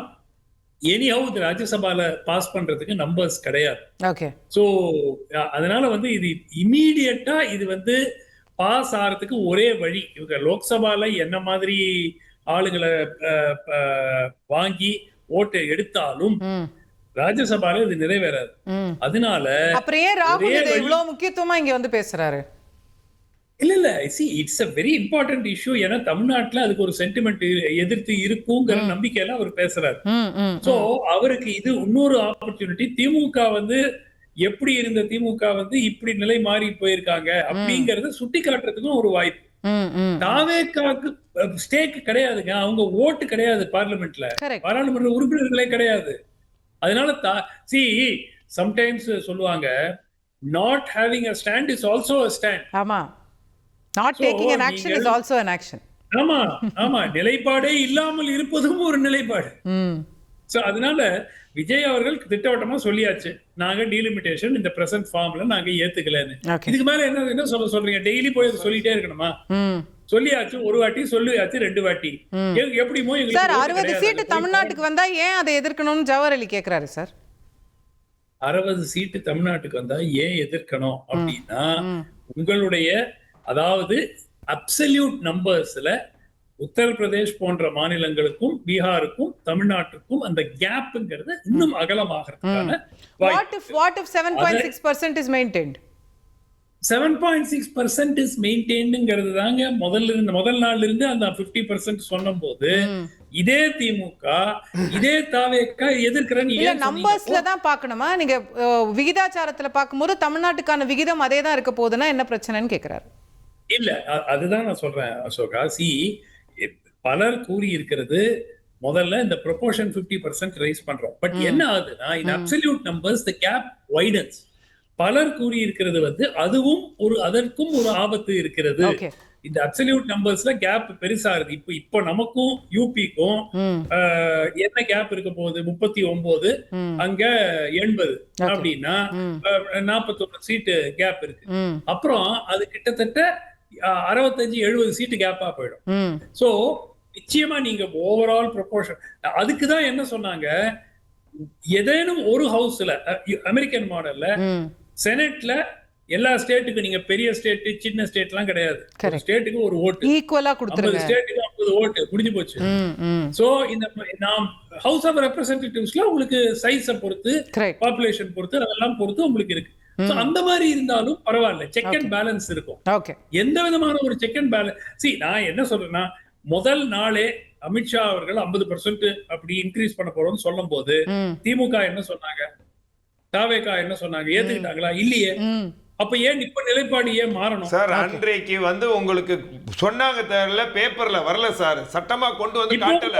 50% போது இப்ப என்ன நிலையோ அதே இடத்துல தான். இப்ப 80 இருக்குது, 120 60 இருக்குது. இப்ப இங்க 40 இருக்கு, 80 இருக்குது. 50% டிஃபரண்ட் எப்பவுமே பெட்டிவின் இந்த இதுக்கும் யூபிக்கும் இருக்க போகுது. இதே நிலைப்பாடு தான் 7.5 பேப்பர்ல வந்துச்சு. இப்போ உங்களுக்கு யாரு வந்து அதிகாரப்பூர்வமா நீங்க பில்ல பாத்துட்டீங்களா? ஜவஹர் கிட்ட மட்டும் பில்ல காட்டிட்டீங்களா? சார் சொல்றது சார் ஒரு தெரியாது சார், இது ஆதரிப்போன்னு சொல்லல, அந்த பில்லுல 50% உயர்த்தி கொடுத்தா ஏன் எதிர்க்கணும் தான் கேள்வி. என்னுடைய கேள்வி, இப்ப உள்துறை அமைச்சர் சொல்லியிருக்காரு 50% உயர்த்தி முன்னாடி குடுக்கறேன்னு சொன்னப்போ எதிர்த்தீங்களே ஐயா, இப்ப என்ன மாறி இருக்கு? அப்ப அவர் வந்து வாயில சொன்னாரு, இது வந்து பாராளுமன்றம் அப்ப கேட்கும் போது அதனுடைய டீடைல் கொடுக்கல. இப்ப மட்டும் கொடுத்துட்டாரான்னு கேக்குறாங்க. கொடுத்ததுக்கு அப்புறம் தான் இத கொண்டு வர போறாங்க. அவ்வளவுதான். அவர்கள் ஸ்டார்டிங்ல இருந்தே ப்ரீமெடிடேட்டா தான் பேசிருக்காரு. கொடுத்ததுக்கு பிறகு தான் இந்த டீலிமிட்டேஷன் மேட்டர்ல clearly speaking the language of BJP. 3 விஷயம் நான் சொல்லிடுறேன். இல்ல நான் 3 விஷயம் நான் சொல்லிடுறேன். நாங்க பிஜேபி உங்களோட கடுமையா எதிர்த்தோம். ஸ்டார்டிங்ல இருந்து பிஜேபி இருக்க கூடாதுன்னு சொன்னாங்க. ஸ்டார்டிங்ல இருந்து they have a hidden agenda. Kumar sir 2023 ல இருந்து Kumar sir coming to you. 2023 ல இருந்து பிஜேபிக்கு இந்த டீலிமிட்டேஷன் பில் பின்னாடி they have a hidden agenda. 2023 ல விமன் ரிசர்வேஷன் பில் எலக்ட் பண்ணீங்கல்ல, ஏன் இவ்வளவு நாள் இன்னும் இம்ப்ளிமெண்ட் பண்ணல? நீங்க அப்பவே நீங்க 2024 ஜெனரல் எலெக்ஷன்ஸ்க்கு விமனுக்கு 33% கொடுங்க. அன்னைக்கு எங்க தலைவர்கள்லாம் லோக்சபா ராஜ்யசபால பேசினாங்களே, நீங்க அன்னைக்குல இருந்தே வந்தீங்க. அன்னில இருந்தே நீங்க ரொம்ப கிளியரா ஹிடன் அஜெண்டா வச்சிருந்தீங்க. இன்னொன்னு நியூமரிக்கல் கேப்ஸ் அதிகமாகும், கம்போசிஷன் ஆஃப் பார்லிமெண்ட் அப்படியே ஸ்லைட் ஆயிடும், டுவர்ட்ஸ் நார்த் ஸ்லைட் ஆயிடும். Okay Kumar sir. அதாவது ஒன்றை நம்ம அடிப்படையாக புரிந்து கொள்ள வேண்டும். நாம தான் மக்கள், நம்ம தேர்ந்தெடுக்கிறவங்க தான் பாராளுமன்ற உறுப்பினர்கள், சட்டமன்ற உறுப்பினர்கள். 2011 சர்வே படி தான் இது வரைக்கும் போய்கிட்டு இருக்கு. இப்போ லேட்டஸ்டாக வர வேண்டியது வரல. ஸோ 2011 கணக்கிலேயே உத்தரப்பிரதேசம் 80 எம்பி தொகுதி, பீகார் 40 தொகுதி, மத்திய பிரதேசம் 29 தொகுதி, இப்ப இருக்கிற தொகுதிகள் வந்து as per 1971 இப்ப வர அமெண்ட்மென்ட் சொல்றாங்க. 19 இப்ப இருக்கிற நமக்கு தமிழ்நாட்டுக்கு 39, உத்தரப்பிரதேசத்துக்கு 80, கேரளாக்கு 20 எல்லாம் இருக்குல்ல, இது வந்து 1971 சென்சஸ். ஆமா. ஓ ரைட். இப்போ லேட்டஸ்ட் ஜாஸ்தியாக இருக்கு. சரி இருங்க, இப்போ எது எப்படி இருந்தாலும் இப்போதைக்கு இருக்கிற கணக்கு பிரகாரம் அப்படியே 50 டைம்ஸ் எல்லாத்துக்கும் ஜாஸ்தியாக கொடுக்க போறதாக தான் அவங்க சொல்லியிருக்காங்க. ஏற்கனவே பாராளுமன்ற கட்டடம் கட்டும் பொழுது அதனுடைய அடித்தளம் நாட்டும் பொழுது இதற்கு தகுந்த மாதிரி ஏற்பாடு பண்ணி தான், அவ்வளவு சீட்டுக்கு தகுந்த மாதிரி தான் பாராளுமன்றம் கட்டப்பட்டிருக்கிறது. ஆகையினால மக்கள் தொகை அதிகரிக்க எம்பிக்களுடைய இப்போ உத்தரப்பிரதேசத்தில் எடுத்துக்கொண்டா 25 லட்சம் மக்கள், 20 லட்சம் மக்களுக்கு ஒரு எம்பிங்கிற மாதிரி ஆகிட்டு இருக்கு. தமிழ்நாட்டில் 13 லட்சம் 15 லட்சம் மக்களுக்கு ஒரு எம்பிக்களாக இருக்கிறது. இதையெல்லாம் கருத்தில் கொண்டுதான் புதிய பாராளுமன்றம் கட்டும் போது ஏற்கனவே தீர்மானிக்கப்பட்டதுதான். இதை வந்து கம்யூனிஸ்ட் போன்ற கட்சிகள் ஃபண்டமெண்டலா யோசிச்சாங்கன்னா, டிசைட் பண்ணாங்கன்னா, இவங்க எல்லாம் அரசியலுக்காக பேசிட்டு இருக்காங்க. எல்லாரும் அரசியலுக்காக. இப்போ ராகுல் காந்தி பேசுறதெல்லாம் அரசியலுக்காக பேசுறாரு. அவர் எப்படியாவது அவருக்கு இருக்கிற தோல்வியை அவருக்கு இருக்கிற சரிவை, பாப்புலாரிட்டி குறைவை அவர் நியாயப்படுத்துவதற்காக பல்வேறு காரணிகளை சேர்த்துக்கொண்டு அதற்கு ஒத்து வராதவர்களை எட்டப்பர்கள் என்று சொல்லிக்கொண்டு அவர் அரசியல் நடத்தி கொண்டிருக்கிறார். ரியாலிட்டி என்னன்னா, பாராளுமன்றத்தில் அந்த கட்டடத்தில் எண்ணிக்கை அதிகப்படுத்தணும், எல்லாத்துக்கும் 50% கொடுத்தா ஒரு பிரச்சனை வராது. அப்படி இப்போ சர்வே வரை இப்போ எடுக்க ஆரம்பித்திருக்கிறார்கள். இதெல்லாம் நடந்தால் சரியாகிவிடும் என்பதுதான் பொதுவானவர்களின் கருத்து. Okay Sanjeevi, let me start with you. இந்த விவகாரத்தை பொறுத்த வரைக்கும் பார்த்தோம் அப்படின்னா, என்டிஏட கூட்டணி கட்சிகள் சொல்லக்கூடிய காரணம் என்னன்னா, ஃபார் எக்ஸாம்பிள் சந்திரபாபு நாயுடு அவர்கள் ஆந்திரால என்ன சொல்றாரு அப்படின்னா, இந்த பழைய விஷயங்களை பத்தி பேசல. ஏன்னா சவுத் இந்தியன் ஸ்டேட்ஸ் பொறுத்த வரைக்கும் பார்த்தோம் அப்படின்னா, இந்த 1990s பாத்தீங்கன்னா சரியா ஃபேமிலி பிளானிங் பண்ணி ஒரு வீட்டுக்கு 2 குழந்தைகளை பெற்றுக்கிட்டாங்க. வட மாநிலங்கள் நிறைய குழந்தைகளை பெற்றுக்கிறதுனால இப்போ இந்த கேப் வந்து இருக்கு 2 பேருக்கும். சோ சந்திரபாபு நாயுடு என்னன்னா இந்த விஷயத்தை ரீஇன்ஜினியர் பண்றாரு. இன்னும் ஆந்திரால பாத்தீங்கன்னா நீங்க நிறைய குழந்தைகளை பெற்றுக்கணும் அப்படின்னு சொல்லிட்டு 2 குழந்தைகளை பெற்றுக்கிட்டா தனியா கவர்மெண்ட் சார்பா உங்களுக்கு நிறைய சப்சிடி கொடுப்போம், 3 குழந்தைகளை பெற்றுக்கணும்னு சொல்றாரு. சோ அந்த மாதிரி ஒரு ஜஸ்டிபிகேஷன் கொடுக்குறாங்க ஆந்திரால, அவங்க இந்திய கூட்டணியில் இருக்கக்கூடிய காரணத்தால. சோ தமிழ்நாட்டுல இந்த மாதிரி ஒரு ஸ்டாண்ட மாத்தினாங்க அப்படின்னா என்ன காரணம் சொல்ல பாருங்க. தமிழ்நாடு குறிப்பா பாத்தீங்கன்னா திமுக போன்ற கட்சிகள் சொன்ன ஒரு முக்கியமான பாயிண்ட் இது. நாங்க சபிக்கப்படணுமா? 1990s early 2000 நாங்க இந்த சென்ட்ரல் கவர்மெண்ட் அந்த டைம்ல ஃபேமிலி பிளானிங் கூட தான் நாங்க கேட்டோம். இப்போ மாநில நலன்ற பாயிண்ட் இருக்கு. இப்ப பழைய விஷயங்கள்லாம் எப்படி போவோம்? C you are very early to discuss about this. இந்த இன்னும் 2 வாரங்கள் தான் இருக்கு. இந்த டீலிமிட்டேஷன் பில் கொண்டு வரப்படான்னு தெரியல. திமுக நிலைப்பாடு என்னன்னு தெரியல. அப்படி மாத்தினாங்க அப்படின்னா என்ன ஜஸ்டிஃபை பண்ண போறாங்க, எதை சொல்லி ஜஸ்டிஃபை பண்ண போறாங்கன்ற கேள்வி எழுது. ஜஸ்டிஃபை பண்ணாங்க அப்படின்னா பொலிட்டிக்கலா பல ராமிபிகேஷன் சந்திக்க வேண்டியது இருக்கும். ராகுல் காந்தி இன்னைக்கு ஸ்டேட்மெண்ட் கொடுத்தது வந்து சும்மா பத்த வச்சுட்டு போயிருக்காரு. ராமசேன் சார் சொல்லலாம் அந்த மாதிரி அவரு தகுதி இல்லைன்ட்டு. he is an LOP of the country. அவங்களோட திமுக போனாலும் சரி, இப்போ வெஸ்ட் பெங்கால்ல இருந்து மம்தா பானர்ஜி மொத்தமா அவங்களோட தான் இருக்காங்க. இப்போ அவங்க தோல்வி அடைஞ்சிட்டாங்க வெஸ்ட் பெங்கால்ல. அதே மாதிரி மற்ற கட்சிகள் எல்லாமே சமாஜ்வாடி பார்ட்டி அடுத்து யூபி எலெக்ஷன்ல சேர்ந்துதான் வந்து சந்திக்க போறாங்க. இப்போ கம்யூனிஸ்டும் 2 கம்யூனிஸ்ட் கட்சிகளும் அவங்களோட தான் இருக்கு தேசிய அளவுல. திமுக வெளியே வந்ததுனால ஒட்டுமொத்தமா காங்கிரஸ் சரிஞ்சு போல, இன்னும் பல கட்சிகள் மாநில கட்சிகள் அவங்களோட இருக்கு. 2வது விஷயம் ராமசேன் சொன்ன விஷயம் என்னன்னா, கடைசியா ஒரு ட்ரிவியலான ஒரு ஸ்டேட்மெண்ட் சொன்னாரு. இன்னும் 2 சீட்டுக்காக தான் போனீங்க அப்படின்னாரு. நீங்க இந்த 2 சீட்டை நீங்க 2 கேபினெட் சொல்றாரு. இத கடந்த 20-30 ஆண்டுகளை திமுக கொடுத்து எடுத்திருப்பாங்க இல்லையா? நீங்க மாநில மத்தியில் கூட்டாட்சி, மாநிலத்தில் சுயாட்சின்னு சொல்லிட்டு நீங்க அப்படியே வச்சிருந்தீங்க எல்லா கட்சிகளையும். நீங்க அவங்க மெஜாரிட்டி இல்லாத 2006ல கூட பாத்தீங்க அப்படின்னா அவங்களுக்கு மினிஸ்டர் பதவி கொடுக்கல, கேபினெட் கொடுக்கல. சோ அவங்களுக்கு வாய்ப்பு கிடைச்சது, போயிட்டாங்க. நீங்க அவர் ட்ரிவியலா சொன்னாரு 2 கேபினெட்டுக்காக போயிட்டாங்க அப்படின்னு. இந்த 2 கேபினெட்டை திமுக கொடுத்தா கண்டிப்பா கூட இருந்திருப்பாங்க இல்லையா? அதான் சொல்ல விரும்புறேன். Okay, thank you. திரு சேவன், டு வாண்ட் ரெஸ்பாண்ட்? அதாவது காங்கிரஸை எதிர்க்க வேண்டும் என்பதற்காக பாரதிய ஜனதா கட்சியை ஒருபோதும் திமுக ஆதரிக்காது. இதுக்கு நேற்று முன்தினம் நடந்த சம்பவமே சாட்சி. வந்தே மாதரம் பில்லை வந்து முத கடுமையாக எதிர்த்தது திமுகவும் ஆராசாவும் கனிமொழியும் தான். பாராளுமன்றத்தில் காங்கிரஸ் கூட பேச தயங்கிய போது திமுக கடுமையாக எதிர்த்து போராடிச்சு. அதனால் திமுகவை பொறுத்தவரை காங்கிரஸ் பிஜேபிங்கிறது இல்லை. தமிழக மக்கள் நலனுக்கு நல்லதாக இருந்தால் ஆதரிக்கும், தமிழக மக்களுக்கு நலனுக்கு எதிராக இருந்தால் அதை எதிர்த்து கடுமையாக போராடும். அதற்காக ஆட்சியை கூட இழந்திருக்கு. அதனால் இதை வந்து ஏதோ காங்கிரஸை நாங்கள் எதுக்கணுங்கிறதுக்காக பிஜேபியை சப்போர்ட் பண்ணுறோன்னு ஒரு மாயையை மீடியா உருவாக்க வேண்டாம்னு கேட்டுக்கிறேன். திரு குமார், நிறைவான கருத்து சார். அதாவது அதுதான் ஜனநாயகம். இப்போ நண்பர் பேசுனது தான் ஜனநாயகம். ஒவ்வொருத்தருக்கும் ஒவ்வொரு அஜெண்டா இருக்கும், அதை தாண்டி ஜெயிக்கிறது தான் ஜனநாயகம். இப்போ நான் என்ன சொல்ல வரேன்னா, கடந்த காலங்களில் பாரத பிரதமர் நரேந்திர மோடி அவர்களின் தலைமையில் நடக்கிற ஆட்சியில் அத்தனை திட்டங்களையும் எதிர்த்து தான் ஆர்டிகல் காஷ்மீராக இருக்கட்டும், 370 இருக்கட்டும், அல்லது ஒவ்வொரு விஷயங்களும் நீங்கள் பாராளுமன்ற கட்டடம் கட்டும்போதாக இருக்கட்டும், கட்டுறதுக்கு அவ்வளோ எதிர்ப்பு கொடுத்தார்கள். இப்போ அதில் அவ்வளோ சீட்டு ஒதுக்கியிருக்கோமே, அந்த சீட்டுக்கு அதுக்கு தகுந்த ஏற்பாடு பண்ணணும்னா அதற்கு எதிர்ப்பு, ராமர் கோயிலாக எதிர்ப்பு, ஃபார்ம் பில்லாக எதிர்ப்பு, தேசிய கல்விக் கொள்கையாக எதிர்ப்பு, இப்படி ஒவ்வொன்றையும் எதிர்ப்பை சமாளித்து பாஜக வளர்ந்து கொண்டிருக்கிறது. வடநாட்டில் எல்லாருமே அதை புரிந்து கொண்டார்கள், தென்னாட்டில் வெகு விரைவில் புரிந்து கொள்வார்கள். இந்தியா முழுக்க டெவலப் ஆகி கொண்டிருக்கிறது. உலக அரங்கிலும் சர்வதேச பாலிசியிலேயே ரொம்ப நம்ம வெற்றி அடைந்திருக்கிறோம். ஆகவே இந்த ஆட்சியை வின் பண்ணுவதற்கு இன்னும் ஒரு ஆட்சி வரப்போறதில்லை. அந்த சூழ்நிலை இப்போதைக்கு இந்தியாவில் இல்லை என்பதுதான் என்னுடைய கருத்து. Okay, doctor Sumath. அந்த வளர்ச்சியை தான் வந்து இன்னைக்கு ரொம்ப அழகா நியூயார்க் டைம்ஸ்ல எழுதியிருக்காங்க. அந்த இளைஞர்கள் அந்த வளர்ச்சி அப்படின்னு திருப்பி திருப்பி சொல்லி அந்த வளர்ச்சிக்கு தான் ரொம்ப ரொம்ப தேடிக்கிட்டு இருக்காங்க. எங்க இருக்குன்னு கண்டுபிடிக்க முடியல. அதனாலதான் அவர்களுக்கு இந்த போராட்டத்துக்கு வந்தாங்க.